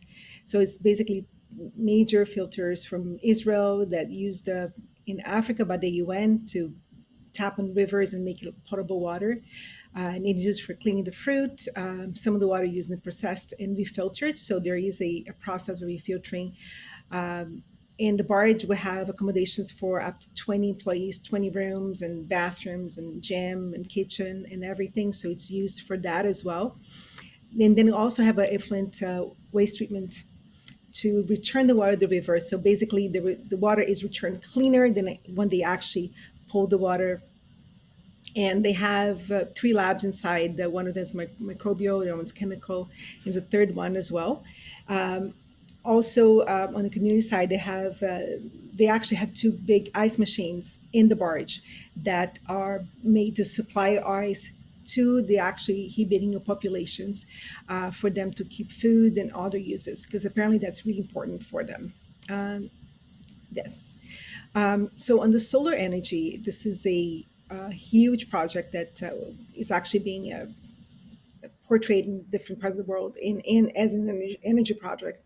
It has 630, I believe, solar panels installed on the roof on the sides. The 84 batteries for energy storage. They are stored in the basement of the barge. And it is the largest off-grid solar energy generation and storage project in the world, which is apparently nothing like that had been done, which in this project, everything is very new and innovative. And that's why I guess it took such a long time to actually get all the installations and the right knowledge to build it in a sustainable way. People who know acai, they know that about 80% of the acai is pits. And so for a long time, we were wondering what we're going to do with all these pits in the barge. We're not going to throw them in the river. What can we do? Can we process them? Can we sell them after? Originally, half of the barge was only for storage of the pits. But then, we decided and looked and did research, and we got a boiler. And this boiler, where it does, the steam and the heat coming from the boiler used to clean the machines, it incinerates the acai pits and the solid waste. And this byproduct is actually becomes fertilizer that's given back to the communities for them to use. And the filter system they have guarantees the emission levels are controlled. On the next slide, we see the differential of the acai from Bertolini. Well, it's 100% extractive and native. It's not air certified. The harvest is very different from the Pará harvest. It goes about 10 months a year because it keeps going up the river to the different regions. The communities, it's basically they map the rivers on the West Amazon. They are going to be part of the project. And those communities worked with our researchers and social, people there on the social community side of Bertolini, to map and help them and tell them what needs to be done for the sale to take place, what does Bertolini expect from them, and they also, so those become part of our rosters of communities and families that would sell to Bertolini. I think it's worth saying that we're putting in about $5 million reais, into the region, and just the buying acai, plus employing about 50 people. So there'll always be someone from the community that'll be working with us, plus the people that are working on the barge as well. So the pulp process to be processed in just mere hours, and so it cannot be more fresh. And also because the barrels or the containers they're going to have, we know exactly what community they got from, what person we bought it from. So there's traceability, which is not something that can be said for the other acai. Also, the acai from the Amazon is considered a premium quality acai. The species that he has is like a single acai, not the three other ones that are used in Pará. So that produces an acai that is dark in color, the largest seed. It's very high in antioxidant. It's less fatty and it has a stronger taste. And also the product can be made and delivered to the customer's expectations. So in the next slide, you just see just a few pictures of the barge actually went out last week. So these are some of the pictures they send us. The production line, and the picture on the right is really actually nice. I don't know if you can see it, but one of the Riverside people just waiting to see if the acai was approved. And he just parked his boat there. So on the next slide, you see some of the licenses that the boat, the barge, has. As you can imagine, it was a huge process with the, state and federal governments, and, to get the barge approved. I believe some laws and some parameters had to be changed to be able to launch this process. So we're very proud that we actually managed to get it out there, and that, we have all the licenses necessary. In terms of certifications, on the next slide, because for these certifications, we're going to have to certify the communities and the families, and not exactly the barge, the FAP. These are the ones we're looking at, and also we're looking for kosher and halal, and so we're going to be tackling one by one. And also we're looking for biodynamic, because this is the ones that we identified that we need in order to be competitive in the international market as well. And the sales will be only bulk. It will not be, we're not going to have a final product for the client. I believe next, Carolina, please. Yeah, this is our contact. So I'm in the commercial side and a brand ambassador for the project. And thank you very much for your attention. I think that's it. Thank you so much, Paola. What I really like about your project is that you have to grow all this technology by yourselves, because at the moment in the Amazon, we are still struggling in developing this ecosystem of technology and support for initiatives like that to grow. And that touches upon one of the main sources of income for small producers and extractivist communities in the Amazon. The acai is responsible for 10,000s of people that live from this product. Is the dark gold for many of them. And the development of this industry has enabled them to increase income, the industry as a whole, but it also faces a lots of issues of how they will continue to be engaged in this. And I think this is the question for the whole Amazon, because many of the production of the acai is in that areas that we saw in the when you see the land use. They are in strategic reserves, they are in areas of conservation, of sustainable use conservations, and what Paola said, that we have to certify the origins and have all this careful management and handle of the products is very important to ensure that we have a traceable system. So I really like, I know how difficult it is to implement this kind of initiative from the ground in the Amazon, but I think we have to work on an ecosystem that can support that further. And before going to this kind of discussions, I would lead to the second panelist, which is Beto Mesquita. And I think it's very connected to the case that Paola presented, because he focuses on the community-led enterprises and indigenous people, the traditional people, and try to aggregate value, to generate value and high-level value for these target groups.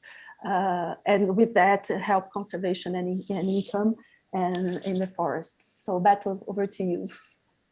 Thank you, Karina. Let me share my presentation. First of all, I would like to extend a warm thanks to the Brasil-Canadá Chamber of Commerce for this invitation, and then for this tremendous opportunity to share in a nutshell some of our experience. Before talking about the initiatives themselves, let me just short introduction about Vegito Institute. We are a no-profit society organization founded in 2011. Our mission, it's a quite different of the most common missions in the third sector's organizations, because we are engaged to develop and to promote market and financial solutions for many types of environmental assets. In this 10 years of operation, we have been developing platforms and tools for different publics, landowners, forest remnants, waste pickers in urban areas, local governments committed with environmental protection and also climate governance agendas, and other stakeholders. Our main targets in terms of topics are forests and land use, climate and circular economy. Our headquarters is in Rio de Janeiro City, but we also have some offices in Oxford, in Geneva, and representatives in São Paulo, Ghana, Indonesia, and also in some states of the Amazonia. Well, for today, I would like to share with you two initiatives that we are carrying out from the last years. One is the Vegito Design and Sustainable Wood, and another one is Amazonia Ativa. The Vegito Design and Sustainable Wood started about 4 years ago when we held a workshop to discuss the challenges and the opportunities for the community forest management. And then it results in a visit in the Tapajós National Forest. And then together with many partners and donors, we started an initiative in a pilot project. This pilot project was held in Tapajós National Forest, which is a protected area in the heart of Amazon in the southwest region of Pará state, with more than 5,000 square kilometers, and where more than 9,000 people are living, and depends their livelihoods depends on the forest management, even of timber and non-timber products. About 10 years, 12 years ago, these communities founded a cooperative, a community cooperative, which call it Conflona. It's a cooperativa mista da Floresta Nacional do Tapajós. And then they specialized in forest management, sustainable forest management. They got a FSC certification, forest certification, and then they becomes as a reference, a benchmark for the community forest management in the Amazonia. But even with the FSC label, even with this expertise that they have, they still selling logs with a low add value to the local markets. And then 5 years ago, they got a support to build a small furniture plant inside the Tapajós National Forest, owned and managed by the cooperative to produce furnitures and other objects made by wood, and not use the logs, but use the waste of the forest management. But they still selling furnitures to the regional market. So they harvest in a sustainable way, using applying sustainable management issues in the forest. They got a certification, international certification. They produce some furnitures, but they're still selling to the regional market with low add value. And in that point, we started with the Bifrio Design Sustainable Wood initiatives, because the idea was to invite the most important and the most famous designers in Brazil, people who are living in Brazil, producing in Brazil, except Roberto Campasso, which is living in London right now, but they have a presence in special markets for design, such as New York, Paris, and Milan. And then we invite these designers as volunteers to spend 2 or 3 days in the middle of the forest to help to teach the cooperatives, to teach the furniture guys in terms of to improve their skills, to improve their expertise in terms of new techniques, finishing issues, to design new types of furnitures or new type of objectives. So we promote 11 workshops. It is during the 2018, 2019 until February of the last year, when we stopped the activities because the COVID-19 pandemic. But this is some pictures that show the designers teaching inside the forest, in the furniture. And as a result of this partnership, it's not only the cooperative achieving more new skills and new techniques, but also it started a very powerful commercial and production partnership between some of the designers, which is participating in the project, and the cooperative. Now they are planning, the designers are drawing specific pieces, specific products, specific furnitures that was made in the furniture and was selling in this special, in high add value markets. Here it's, we also participate in some exhibition. These pictures, it's in the MADI, which is the most important fair, design fair in Latin America. It was almost 2 years ago. And all of this furniture was designed for one of the partners in the project, and was made with certified wood, managed, harvested for a cooperative, and produced, made in the furniture plant, the small furniture plant of the cooperative. Those pictures in the sun is part of the designers that are partner. And the second initiatives that I would like to share with you, it's Amazônia Ativa. Amazônia Ativa, it's an online, it's a platform that we developed. It was developed 2 years ago as a part of a climate governance project in the Rondônia state. It's a west state in Amazonia. And then right now we have more than 70 partners, 70 producers offering products in Amazônia Ativa. It is a kind of, it's joined an e-commerce tool with a kind of a virtual showroom. And for this year, we are started to implement more technological solutions for logistics, for finances, and for businesses innovation and businesses management for the partners. And the idea that we have to expand for more partners and to include other facilities and other applications that could be achieved to face the most important challenges for the bioeconomy in Amazonia region. We are also contributing for 10 of the 17 Sustainable Development Goals for the United Nations. Amazonia TV is a kind of a connection between people, the forest, the people who's living there in the forest, and people and companies around the world interested to leverage transformational business and with social and environmental responsibility. We will also highlight we call it as a protagonists. We have some indigenous people, Afro-descendants communities, no-timber extractivists, small and medium entrepreneurs, family farming, and also some entrepreneurs led by women.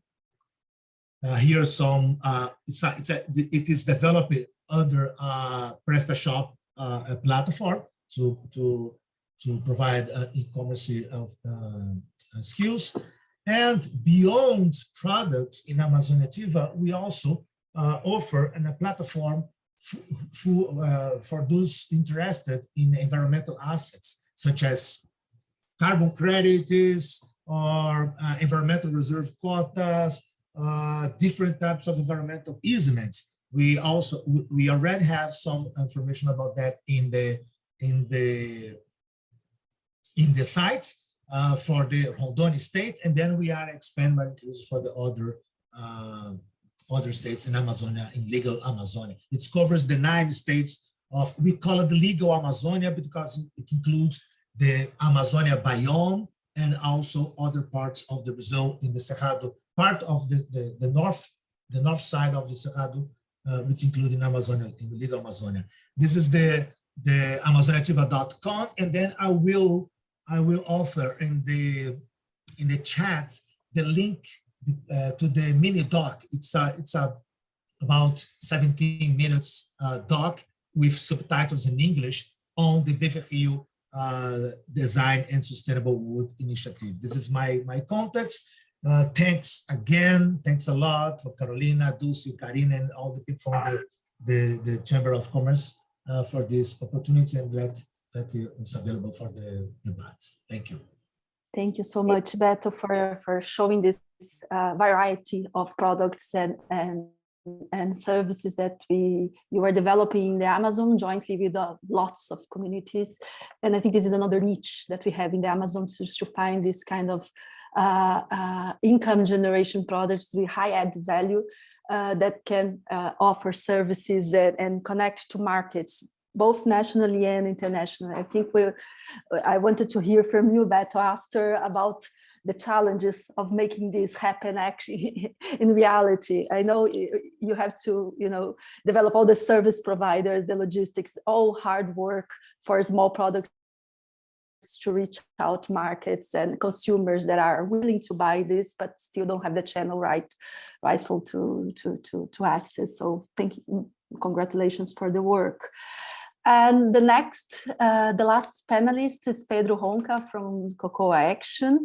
And I'm very fond of this initiative, especially because in the Amazon, we lack a lot of sector approach, where organizations and especially companies of different sizes go together to work on the competitive side of its industries. And I think what Pedro will introduce with the Cocoa Action is how a sector approach can make a difference in generating a whole economy in the area. And we are talking about cocoa, a commodity, but also we are talking about a huge opportunity with bioeconomy and agroforestry and social and economic results. So Pedro, thank you so much. Go ahead.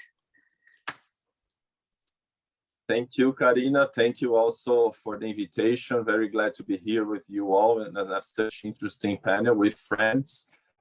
So it's a pleasure. So let me introduce you what Cocoa Action is about. Cocoa Action is an initiative of the World Cocoa Foundation. For the ones that do not know, the World Cocoa Foundation is a private sector organization, more than 100 companies that got together mainly to address sustainable development in the cocoa sector. In the world, Cocoa Action started in West Africa, where 70% of the cocoa production is, the world cocoa production is. And in Brazil, we started in 2018, basically on the approach that Karina just mentioned on the sector approach. We are working to promote sector transformation, putting the players together, not only private sector. We have 8 companies behind on the private sector behind Cocoa Action Brazil, but we also have public sector, third sector, NGOs. So it's basically we built a governance structure when we started in the pre-competitive arena, and that's an important concept that Karina mentioned, because we have companies that are competitors in the market, but here are working together to really address the common issues, the common challenges of the chain that basically are the 3 pillars of the sustainability, the traditional ones: economic, social, and environmental, people, profit, and planet. So we work hard to address improvement in these 3 pillars, but trying first. And when we started, just for you to understand, we had a situation of a lot of conflict in this chain that is due, of course, through a crisis that started 30 years ago when Brazil lost his leading position on cocoa producing and export due to the witch's broom disease. And since then, we are trying to recover as a country, and now we are only 7th producers in the world. And we do not even produce enough for our internal consumption. So we import cocoa for our internal industry, what is quite a shaming for us, but also a large opportunity for us, because we can grow production, we can grow productivity. And good news is that cocoa planted in Brazil with basic technology is a good business for smallholders. And we have basically the majority of our producers are smallholders, more than 80%. We have 93,000 cocoa producers in Brazil, the majority of them in the Bahia state, in the Atlantic forest. But the fastest growing region in Brazil is Pará state, an important state in the Amazon region, a huge state, and where cocoa is growing fast.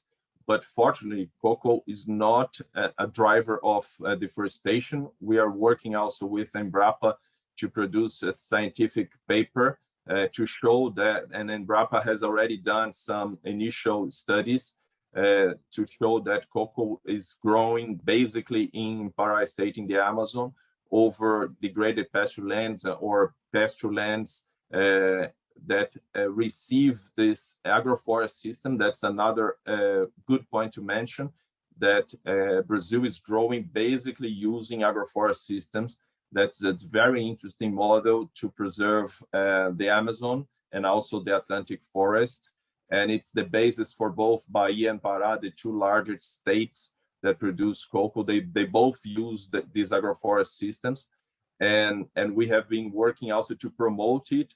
Also in the juridical and legal side, we have been able to, together with the state of the Amazon government, they were able to release a new normative that allows growers, for example, to recover and to comply with the forest code by recovering their legal reserve. That is exactly what the forest code demands for growers to have as preserved areas. That in the Amazon is 80% of the land needs to be, but many growers do not have this 80% preserved. So they need to recover it with forests. but now they can legally recover it with agroforest systems of cocoa, using, of course, native trees, and cocoa is a native tree from the Amazon. So this is really good news because it's a type of incentive, because it's very hard to convince a grower to plant forests if they do not reach this 80%. But if they can plant agroforest systems, it's really a good alternative because it's profitable, and that's also important to reinforce, because if you reach good productivities in cocoa production in Brazil, you can be very profitable, and for smallholders, it's definitely a good business, and even much more profitable than, for example, cattle production, 6 to 10 times more profitable per hectare than the cattle production in the Amazon, for example. So it's really a good alternative to provide income for smallholders in Brazil as a general. But of course, we need to reach high productivity that we do not have now. The average productivity in Brazil is very low. It's around 300 kilos per hectare. The good one would be around 1,000 kilos per hectare. Not hard to get there on the technical side. But of course, we have a lot to increase. And by that, we definitely need to increase technical assistance, credit access, and also the growers' organization through cooperatives. And we have been working hard, even with Karina, in a project that we just launched, an additional effort that we just launched last week, to really provide technical assistance, credit access, and support 8 cooperatives in the Amazon to be more professional, and also for them to reach the credit that is available. Like in the last panel, we could see that there is a lot of resources available with good interest rate in Brazil, $40 billion annually. That is our Plano Safra, that's our available for our crops. But cocoa is not getting this money. So we want to unlock it because it's there, it's available. And we have a goal to unlock 32 million reais together with Conexus on this partnership in the next 4 years. And in these last years, we have created the, let's say, the enabling environment in the sector in Brazil to really enable cooperation and partnership that was not existing before. And now the mood, now the trust is much better. And this was a 3-year effort to really put the chain together, to really, establish trust, build cooperation, build partnerships. It's a kind of very hard work to show off, but we that are here in the field in Brazil, we feel it now that a lot of projects are coming, a lot of interest is growing for the cocoa sector in Brazil. A lot of partnerships are being set to really put this chain where it deserves to be in Brazil. That is in a better place. Also because cocoa is definitely and can be a driver of reforestation of the Amazon, as I said, due to this agroforest system model, also very profitable. So we are very excited with the momentum that was created. Of course, it's a partnership. It's done together. Public sector is involved, federal level, state level, municipality level. And it's a huge effort to put people together. But it's working and we are moving, we're making progress. And we were only able to launch this new initiative last week for the coming 4 years because of this environment that was created. And I think this is something really important to stress because we are only able to produce a sustainable production if we create an environment of trust between the chain, and the chain is really dependent from each other, from each part of the sector. And if we fight and if we have conflicts, no one will win. And sustainability is really about putting people together to cooperate and to build and to create solutions that is exactly what we are doing here together, and also to put sustainability in the center of the agenda of the cocoa sector in Brazil, because it was not there.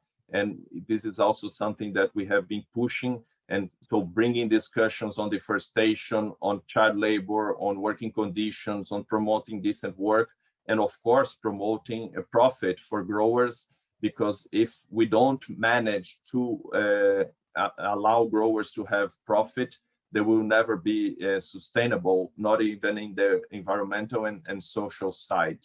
So I think it's enough for now. Let's take the questions. Thank you. Thank you so much, Pedro. I think we have like 3 very good examples of how the economy in the Amazon is developing, the types of businesses that are emerging, entrepreneurial, with the business sector, business mindset, community-based enterprises, lots of intermediates growing. So to help the sector to move on, sector approaches, I think there's this diversity in the next few years will show enormous growth and diversity. And one of the engines for that to happen is definitely how capital how capital can grow and help these organizations to scale and to be sustainable and to reach out to markets.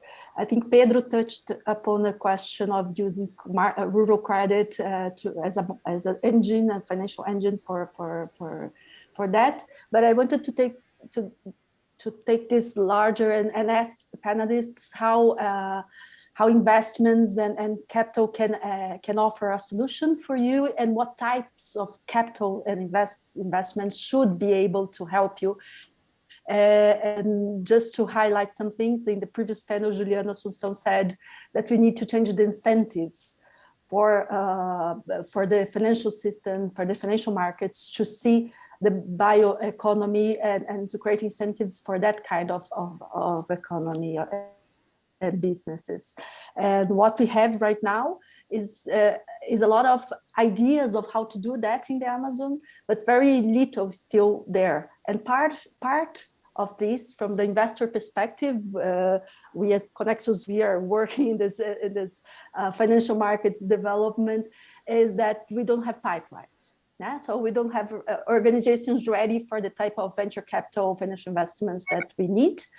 And when we talk with you, the businesses who are growing businesses, you say, okay, the capital has to be different, has to be in a different perspective, different amounts, and associated with different supports, and maybe targeting the services and that are cost-cut in terms of developing logistics or management services or marketplaces and things like that aggregate value to lots of nations. So I'll throw a question to all of you to ask from your perspective, what an investment side can help your business grow or your sector grow, and what would be the ideal type of investment that can help you in that direction and could help the sector you are in.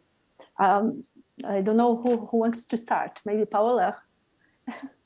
Okay, so looking into looking at this project, the project was about the cost about 25 million reais, and it was mostly self-funded.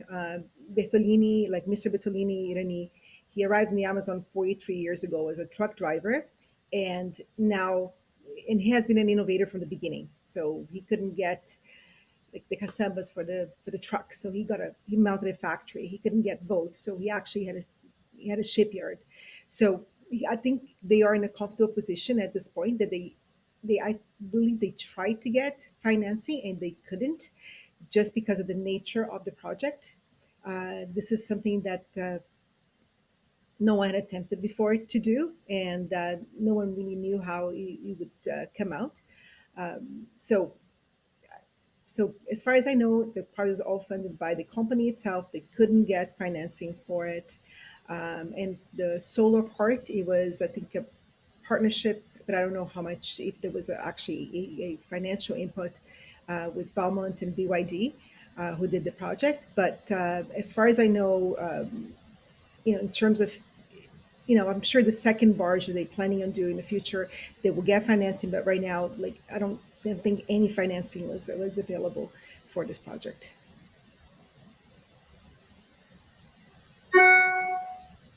Thanks, Paula. Just let me add some points on this. Well, in my opinion, the three most important challenges to develop bioeconomy, to develop a business like those in Amazonia, we have three main challenges. First, logistics, and then for sure, logistics. It's a challenge for any kind of business, any kind of activity in all parts around the world.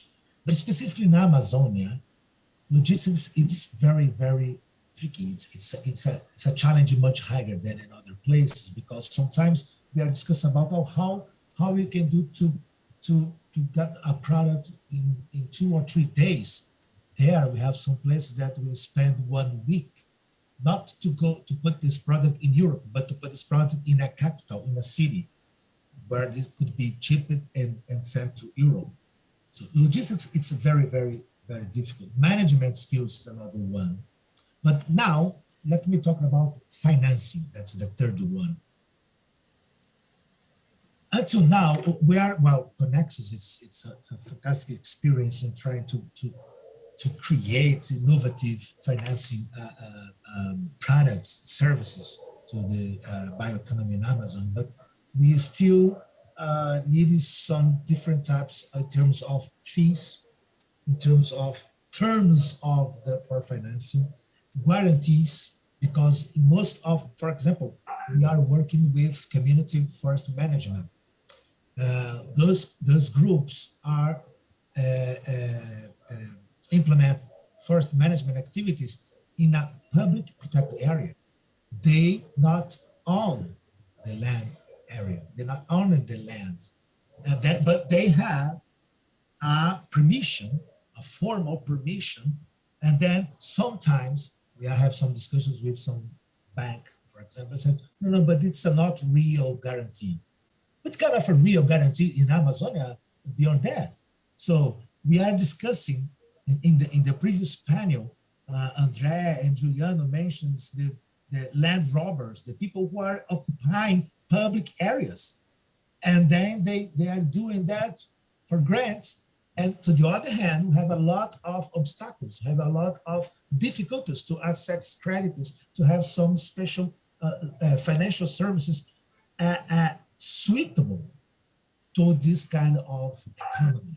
And when you're talking about this kind of economy, it is businesses. We're not discussing about the marketing. We can open new markets. We can open niches of markets with high value, but we're still facing a lot of challenges in terms of credit, in terms of financing, because there are no specific products that it's adequate to this kind of businesses in terms of, again, fees, timing, terms, and guarantees.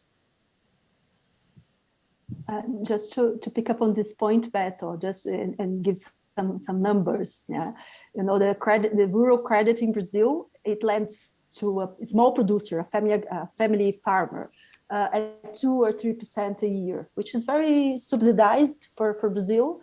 And it's mostly accessible by cattle, but basically cattle ranching and grains. 97% of the rural credit for family agriculture is accessed by these sectors of the agriculture. So they get these incentives and it allows them to have economic viability. But when you look at the extractivist communities which are in the public land and conserving the forest, yeah, they have this value added to the economy, which is an externality at the moment and not accountable in financial negotiation. They are lending, and we are working with them, so we can see they are lending for 3-5% a month. So we are not talking about a difference of like 20% of difference in interest rates and fees. We are talking about 10 times more the cost of capital from cattle ranching to cocoa or to timber or anything else. So it's really hard to compete in terms of economic efficiency if we don't lower these rates and create like mechanisms that will target the specific groups that are not looking for guarantees, that are patient, that are looking into not economic results only, but also on results on the forest.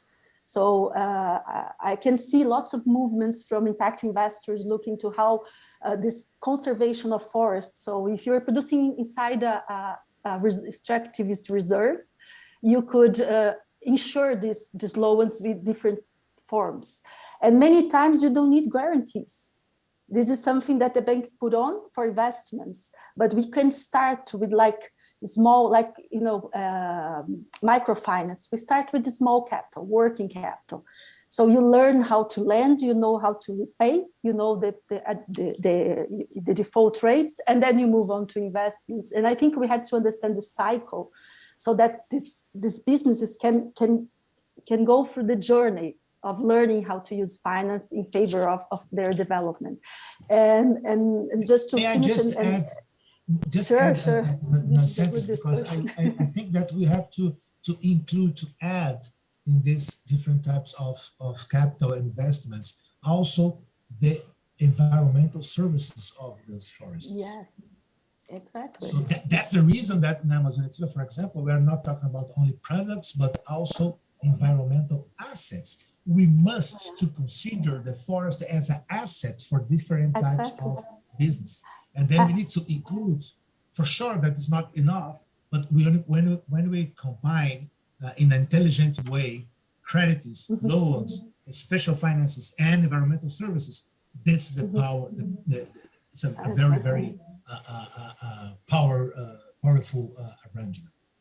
Exactly. And if you account for that, you can lower the risks and you can change the cost benefit that we are still struggling to show that this has results more powerful than this discussion of the interest rates or the credit. I think there's a lot to learn about that, and we have to be eager to test. I would say that we don't have time to think about the huge funds of funds, or you have to start slow and try the mechanisms and see how financial agents can get into this model, how investors can get in, how venture philanthropy, you know, the philanthropy that is taking risk also to develop these sectors. And I think that can make a lot of difference in thinking about our targets for 2030 in terms of climate change and have recovery, large amounts of areas with economic sustainability. Pedro, I would like to hear your remarks on this. And also, I think we are going to the end of this panel, unfortunately. And so I'll please do your comments and any final remarks you may have, and then I'll move to the others. Okay, thank you, Karina.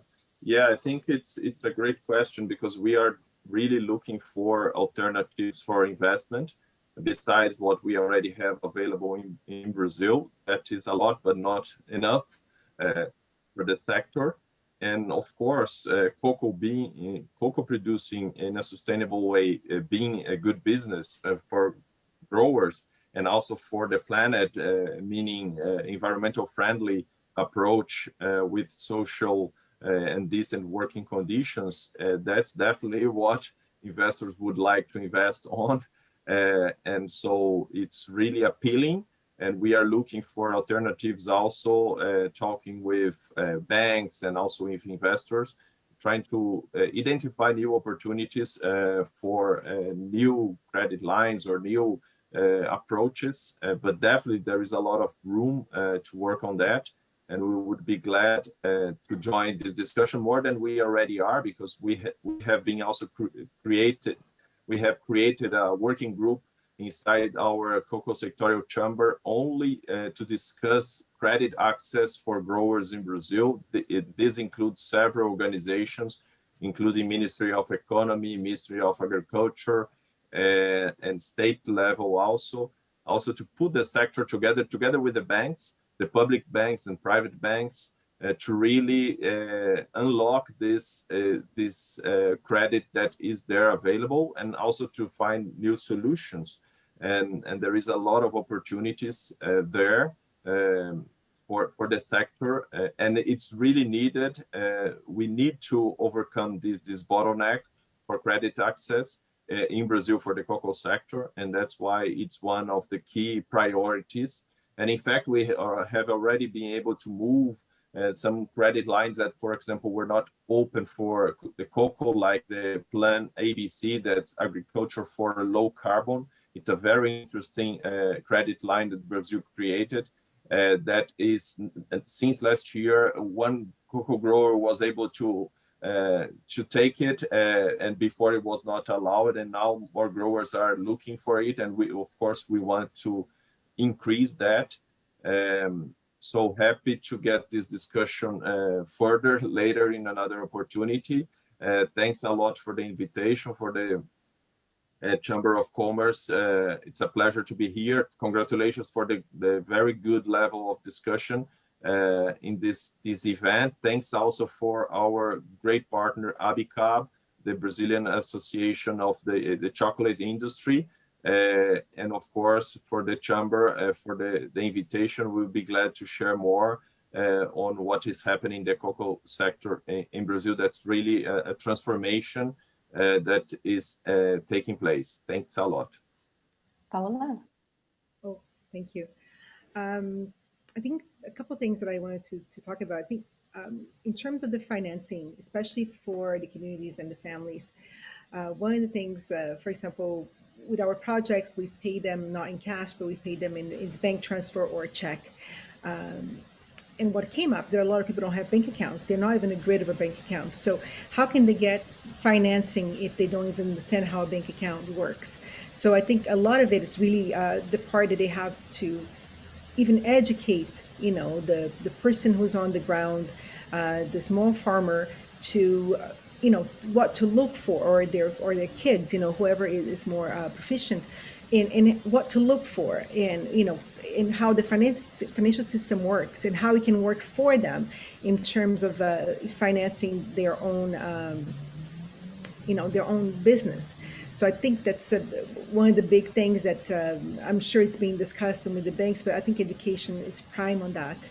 And in terms of last comments, I just want to thank you and Pedro and Beto for my panel mates for this great discussion, and thank again Elisa and Carolina from the BCCC and the CBC for the invitation. And if you have any questions, please feel free to reach out. Thank you. Beto? So just to thank you again to the Brasil-Canadá Chamber of Commerce, and all my colleagues in this panel, Pedro, Honka, Paula, Saab, and Karina. This morning I was participating in the opening session of the Amazonia Forests Dialogue. It's a regional forum in the Brazilian Forest Dialogue. And someone mentioned that we are talking about a lot on this kind of bioeconomy. And then the man said, well, we need to include social bioeconomy. And someone mentioned, no, but in economy it's included in the social. But not always. We must do more explicit in terms of to include the social partners and the social element on this business on the Amazonia. Amazonia is not an area without people. We have a lot of people there. And then we have people that's depending on this livelihood from the forest. So thank you again. Thank you a lot for this opportunity. And well, I feel available. My contact is there. I provided the link to the mini doc on the Deverio Design Initiative. Thanks a lot.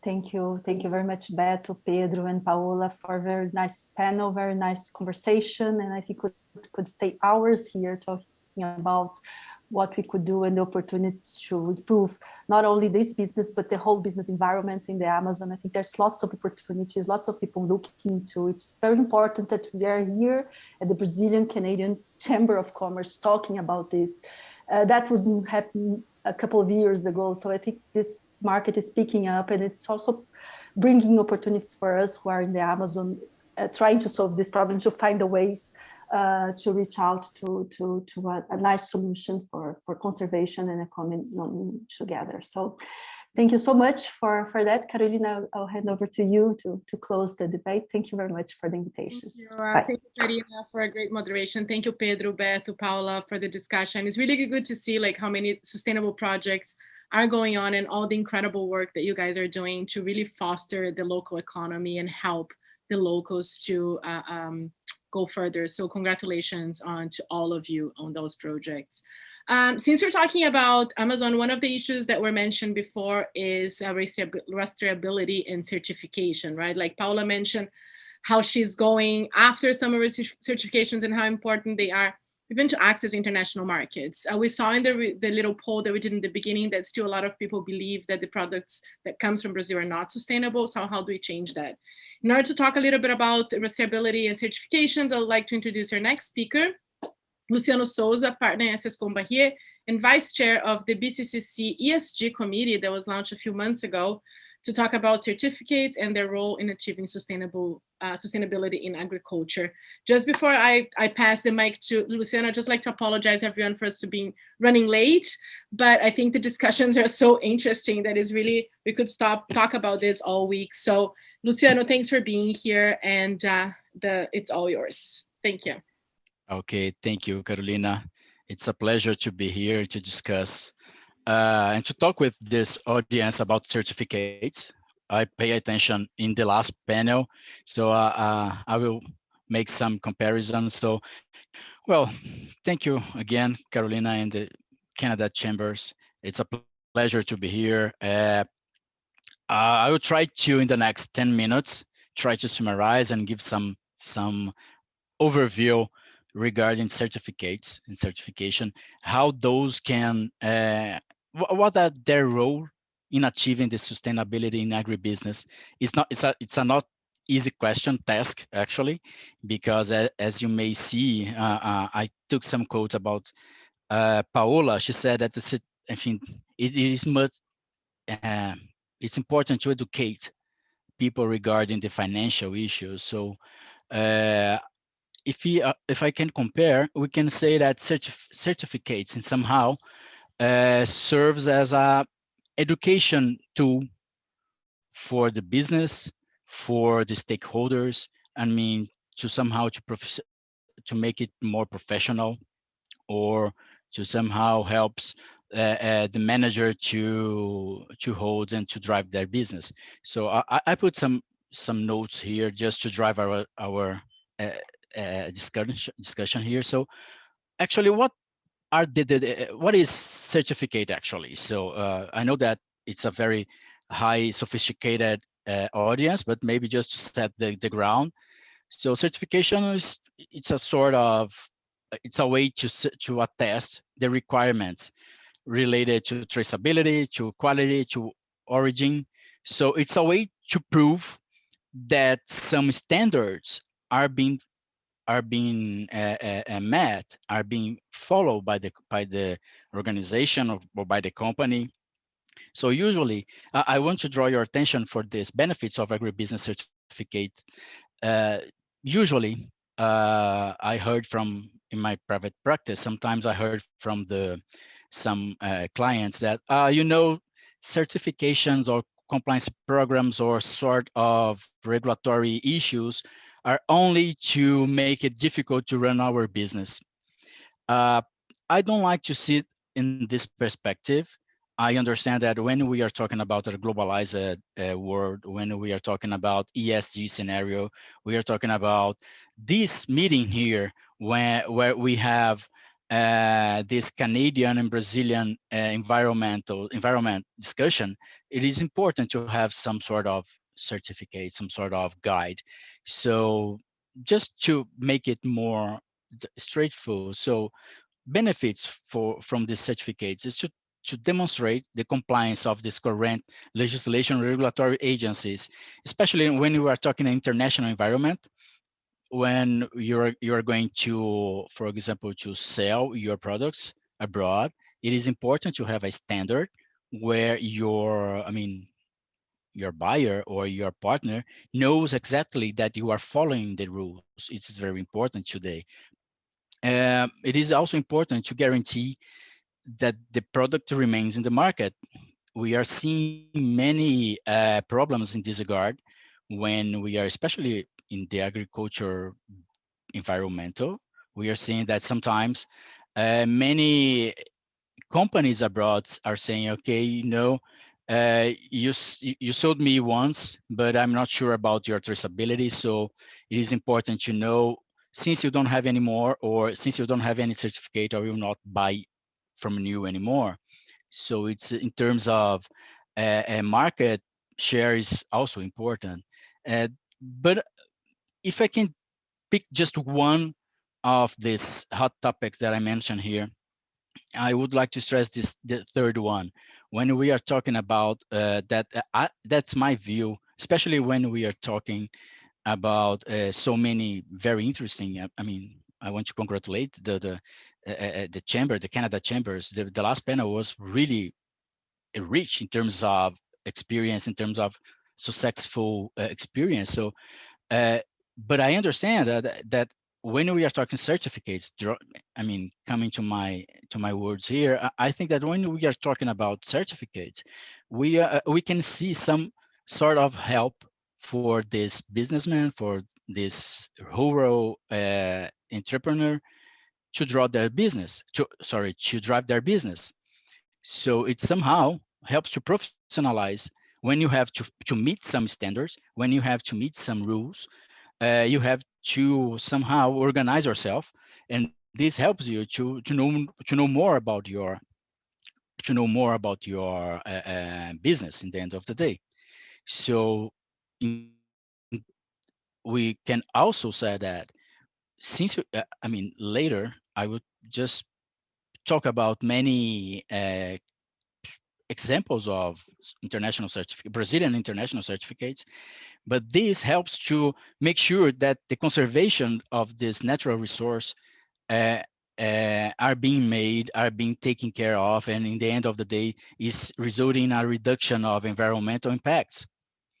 So, and of course, in the end of the day, when you are talking a more organized business, when you are talking that or providing information that you have as traceability or a very understandable chain of suppliers, you can have a better price.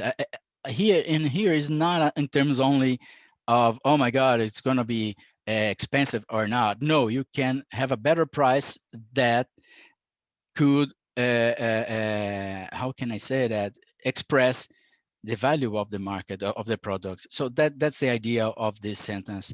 So in general terms, I understand that certificates are very, it's really important, and in ESG scenario that we are facing now globally, will be certainly one of the most important tools. And even if you don't agree, or even if you think that is not important, if you want, go abroad, or if you want to sell to specific market, you're gonna make sure that you have it. And from our experience, since we put this in place internally, makes everything more easy to drive the business. Going to some examples, of course, I will just pass at this one because I know that many of you are very familiar with this, but it's I divided this presentation, this example, in federal ones and the private certificates. So just to give a sense that, of course, we have some standards that must be followed by federal rules. So here, this federal service is a mandatory if you are talking about animals products. So it is important for any company or any organization that's dealing with this must meet this requirements to have this. You cannot sell the products without this stamp. So I just put some notes on how to obtain it. It's not exhaustive, of course, list. It's not exhaustive requirements, but just to give a sense that in the end of the day, you can see by if you see all the others certificates that what I mean the federal government or the private company that provides this kind of certificate, what they want you to do is to give a certainty that many rules are met, are followed, because this is going to help you and the company to be in the market. It seems like I'm being repetitive, but this is the way it is, just simple as that. I mean, in terms of to develop, what I want to say is certificates must not be seen as a barrier or a bureaucratic things. It must be seen for by the individuals, by the companies, as a very important tool to be in the market. Can be a difference, something different for you to provide it to your customers, to your stakeholders. So the other one I want to highlight is this Produto Orgânico Brasil related to organic products. So it's a mix of Ministry of Agriculture and National Institute of Metrology. It's a certificate where that, that must be provided by the company that the product has at least 95% of organic ingredients in its composition. So since you see that stamp at the product, it says that okay, this product is organic, has at least 95%. So it's not only consumer concerns, it is also important for, for any sort of reasons to explore a market. I know that my time is running out. I don't want to postpone, I just want to draw your attention to two others certificate that is very important. This Selo Mais Integridade from Ministry of Agriculture is it's one of the most important certificates because it's more related to integrity, it's more related to slavery, labor, or environmental fines. So it gives a sense to the market if the companies follow the rules. It's simple as that. Sometimes the obvious must be said.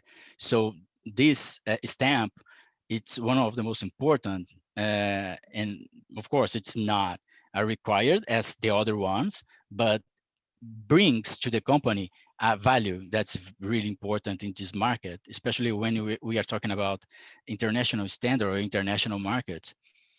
This RenovaBio, Caroline, this presentation you can share with the audience. So just going fast and not so in the specifics just because of the time. But I would like also to highlight the RenovaBio is more related to biofuels market, but it's sort of important and is one of the most recognized abroad. So it's it's federal, it's public, but shows how these kind of certificates are very important. So I think that what was interesting to share with you. As a private agribusiness certificate, I brought two examples for you. First of all, Global Gap, relate to good agricultural practice, set the standards of traceability, which is very important in many of the sectors of the agribusiness. It is a private sector, so you have to, at the company, the rural product producers must carry out an internal audit and to verify if they are able or not to apply for certification. So what they must assure that the traceability of their chain is guaranteed.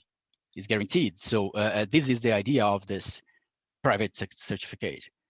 I would like to to bring this one for you before I finished and I hand over again to Carolina. A Rainforest Alliance certification. This, I think it was important because of the day we are talking about Amazon and the Amazon forest. So this seal, this stamp indicates that the farm and the forest or even the tourism business is open to this, met some environmental, social, and economic sustainability standards. I see that. I think that when I missed, but I think that then when Paola was showing some her presentation, I saw the stamp. So this brought us that idea that their organization met this criteria. So it's this recognized that if I'm an investor or if I want to do business with her, I know that specific agricultural crops, beef and dairy cattle are being handled properly. As we understand in this environmental here, we take care, we understand that environmental is important. So when I saw this kind of stamp, I know that that company or that organization carried out a very specific and a very difficult proceeding to have this certification. We have helped some companies and some clients in this regard. So we know that this is sometimes hard to provide this information, but even so, it's in this new era that we are facing, those kind of stamps are being more and more required. So if I can summarize my presentation, I will draw your attention to the second slide here with this benefits in agribusiness certificates. And I mean, I know that I'm running my time, but just make sure that I give you all the first reaction in this regard. And Carolina, I'm totally available if there is any question regarding this. But I mean, in terms of discussion, those are my first remarks. I know about the time, but sorry about this. Thank you, Luciano. I believe that we don't have any questions right now. But if you have any question for Luciano, please send it in the Q&A box. And thank you again for bringing all this information for your contribution to the session. And now it's a pleasure to introduce Marcio Pereira. He's a partner in environmental law at BMA Law to deliver the closing remarks. Welcome, Marcio. Good afternoon, everyone. First, it's a real pleasure to take part of this BCCC event. Mainly consider that you are talking about the agribusiness and the sustainability, key power matters to Brazil economy. I think that the event brought a comprehensive view of the sector, its challenges and the opportunities. Canada and Brazil are an international reference for the sector, attract constant investment in developing innovative solutions. In this context, my full service law firm, BMA, has been working to advise clients how to invest in this sector and to deal with the sustainability aspects, considering Brazil law requirements and the voluntary private initiative, such as an agreement involving companies and suppliers in the chain in order to reduce the deforestation in Amazon area in Brazil. So in the beginning of this session, Dulce Bank brought to us an ESG perspective. João Adrian introduced the main key issues on the government investment program in Brazil. Global challenges in the biodiversity strategy conservation were deeply analyzed by other panelists.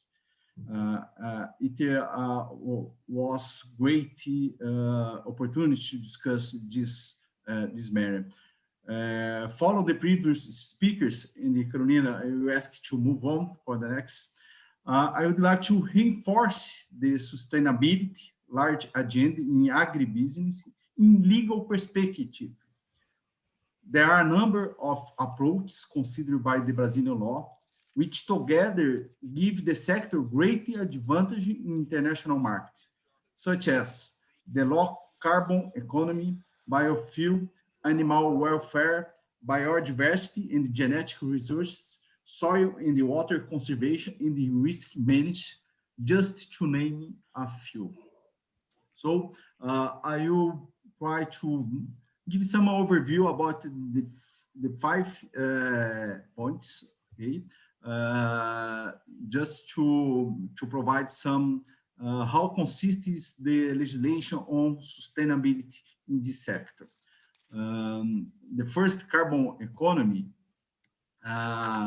based on the Brazilian legislation and the Paris Agreement, the sector plan for the adaptation to climate change and the low carbon emission in the agriculture define a range of action, such as recovery of degraded areas, nitrogen biological fixing, and treatment of animal waste, such examples. Recently, the global strategy of that planning was reviewed by the government in order to consolidate a national agriculture based on sustainable systems, resilient and productive. In this second phase, the plan adds improvements in governance and in monitoring mechanisms. It's an evolution. In another front, low carbon agri-energy is supported by the National Biofuels Policy, or RenovaBio, as referred by Luciano. RenovaBio's objective is to expand the production of biofuels through mechanisms such as a system of decarbonization credits, with a view to make a significant contribution to reduce greenhouse gas emissions in Brazil. Established programs to support the production of ethanol and the biodiesel have demonstrated that these fuels are ecologically feasible and demonstrate the potential of plant-based energy sources such as soybeans, canola, peanuts, sunflower seeds, and the cotton seeds. Brazil, there is a huge potential in this area. Other important matter, the management of risk associated with rural production is addressed in the National Program for Agriculture Zoning of Climate Risks, another significant initiative directed to improve the quality and the availability of information on climate risks for agriculture in Brazil. It supports some agents in the finance market to consider climate risks identified by that program when granting financing. This initiative this initiative will certainly be taken by the capital markets in other types of financial transactions, such as green bonds and investments with social impact. Move on. This the second point I would like to bring for the audience is the organic production, which improved a lot in Brazil.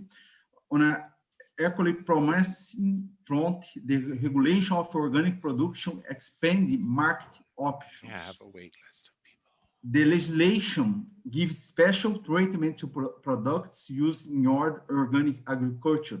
For example, phytosanitary products. Consider that organic agriculture inputs have a low environmental impact. The legislation establishes a simple registration process for phytosanitary products while addressing concerns about safety and environmental impact of such products. Also, a national bio-inputs program was created by Brazilian government to meet the growing demand from society and the producers for bio-based inputs and sustainable products. There is an initiative called Integrated Agriculture Production that is present in the various production chains. This integrated program focus on employing good agriculture practice to ensure that productive process result in quality plant and plant-based products containing levels of chemicals and contaminants that meet health and safety standards. It also supports the use of natural resources and replace polluting inputs, and ensures that agriculture's produce can be tracked in the primary stage of the production chain. Okay, move on for animal welfare. Animal welfare has also been the subject of regulations, focusing on development of practice and techniques as can be seen from the recommendations on good practice for the welfare of production animals in the livestock, which covers production and transportation systems and stunning methods for human slaughter of livestock.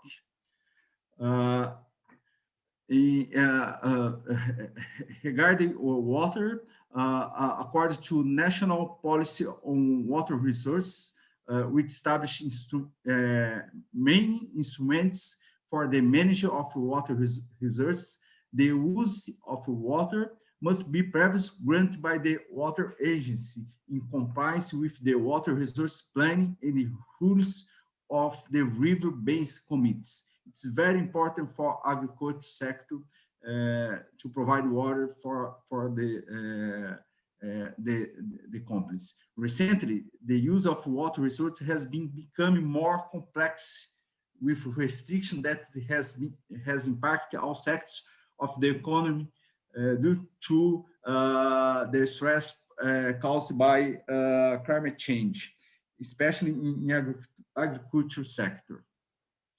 In the end, I would like to talk a little bit about biodiversity.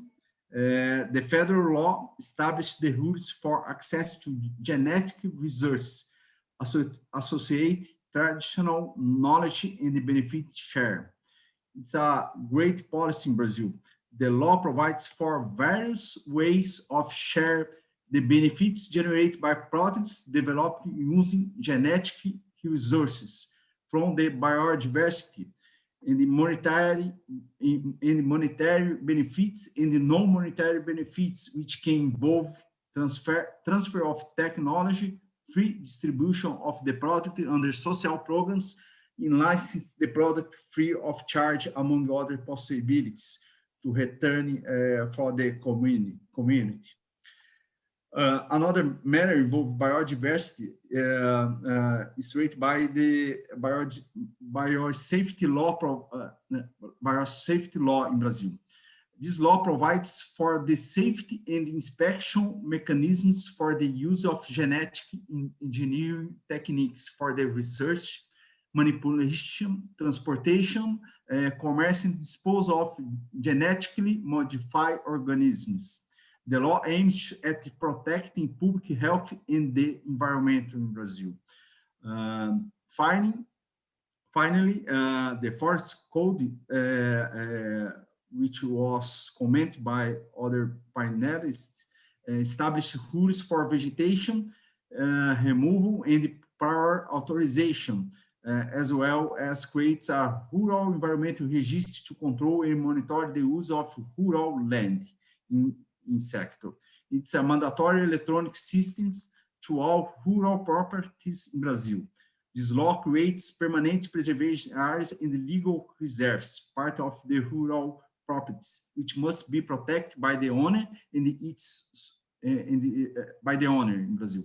Connected with this law and this kind of preservation, there is a good possibility for the properties. It means the payment for ecosystem service brings opportunities for varying biodiversity conservation. In the forest, you'll be able to generate credits to be traded in the market, provide financial resources for those who conserve the forest. So I just present some legal examples, but there are more. But I don't have much more time. So in short, as long as agriculture is the main engine of the Brazilian economy and essential during the pandemic period and for the post-COVID recovery, I believe Brazil legislation has been improved and support the sector's sustainability strategy. So after that, Carolina, thank you and congratulations once more for this great event. Thank you. Thank you, Marcio, for being part of here and for closing the event. I would like to ask Elisa to join us as well. And on behalf of the organizing committee, I would like to thank all our speakers today and all our speakers in our previous session for the opportunity to be part of this, and to our guests to take the time of their busy schedule to join us and attend the first ever Brasil-Canada Agriculture Forum. We had over 250 attendees and registered, and we're very, very happy to be able to address so many different aspects of Brazil-Canada relations in agriculture. This is a very important sector for us and for the Brazil-Canada agenda. And stay tuned, as we'll be organizing a few other smaller events on different matters of the sector throughout the year. So we can put everything in 4 days or in 4 sessions, so there's more to come. I'd also like to thank again our sponsors for their support: Vale, Export Development Canada, Brookfield, Sescom Barrier, Lundin Mining, Toronto Stock Exchange and TSX Ventures, Nutring, Fairfax, Port St. John, and Mellahawk Logistics for the support, and our partners, Embassy of Brazil in Canada, the Brazilian Ministry of Agriculture, Livestock and Supply.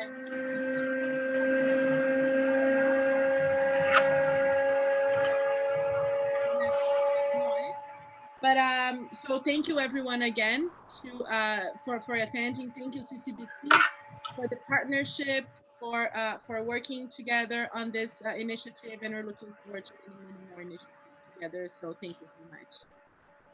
Thank you, Carol. On behalf of the CCBC in São Paulo, I'd like to thank again all the participants, speakers, and partners of the 4 sessions of the forum.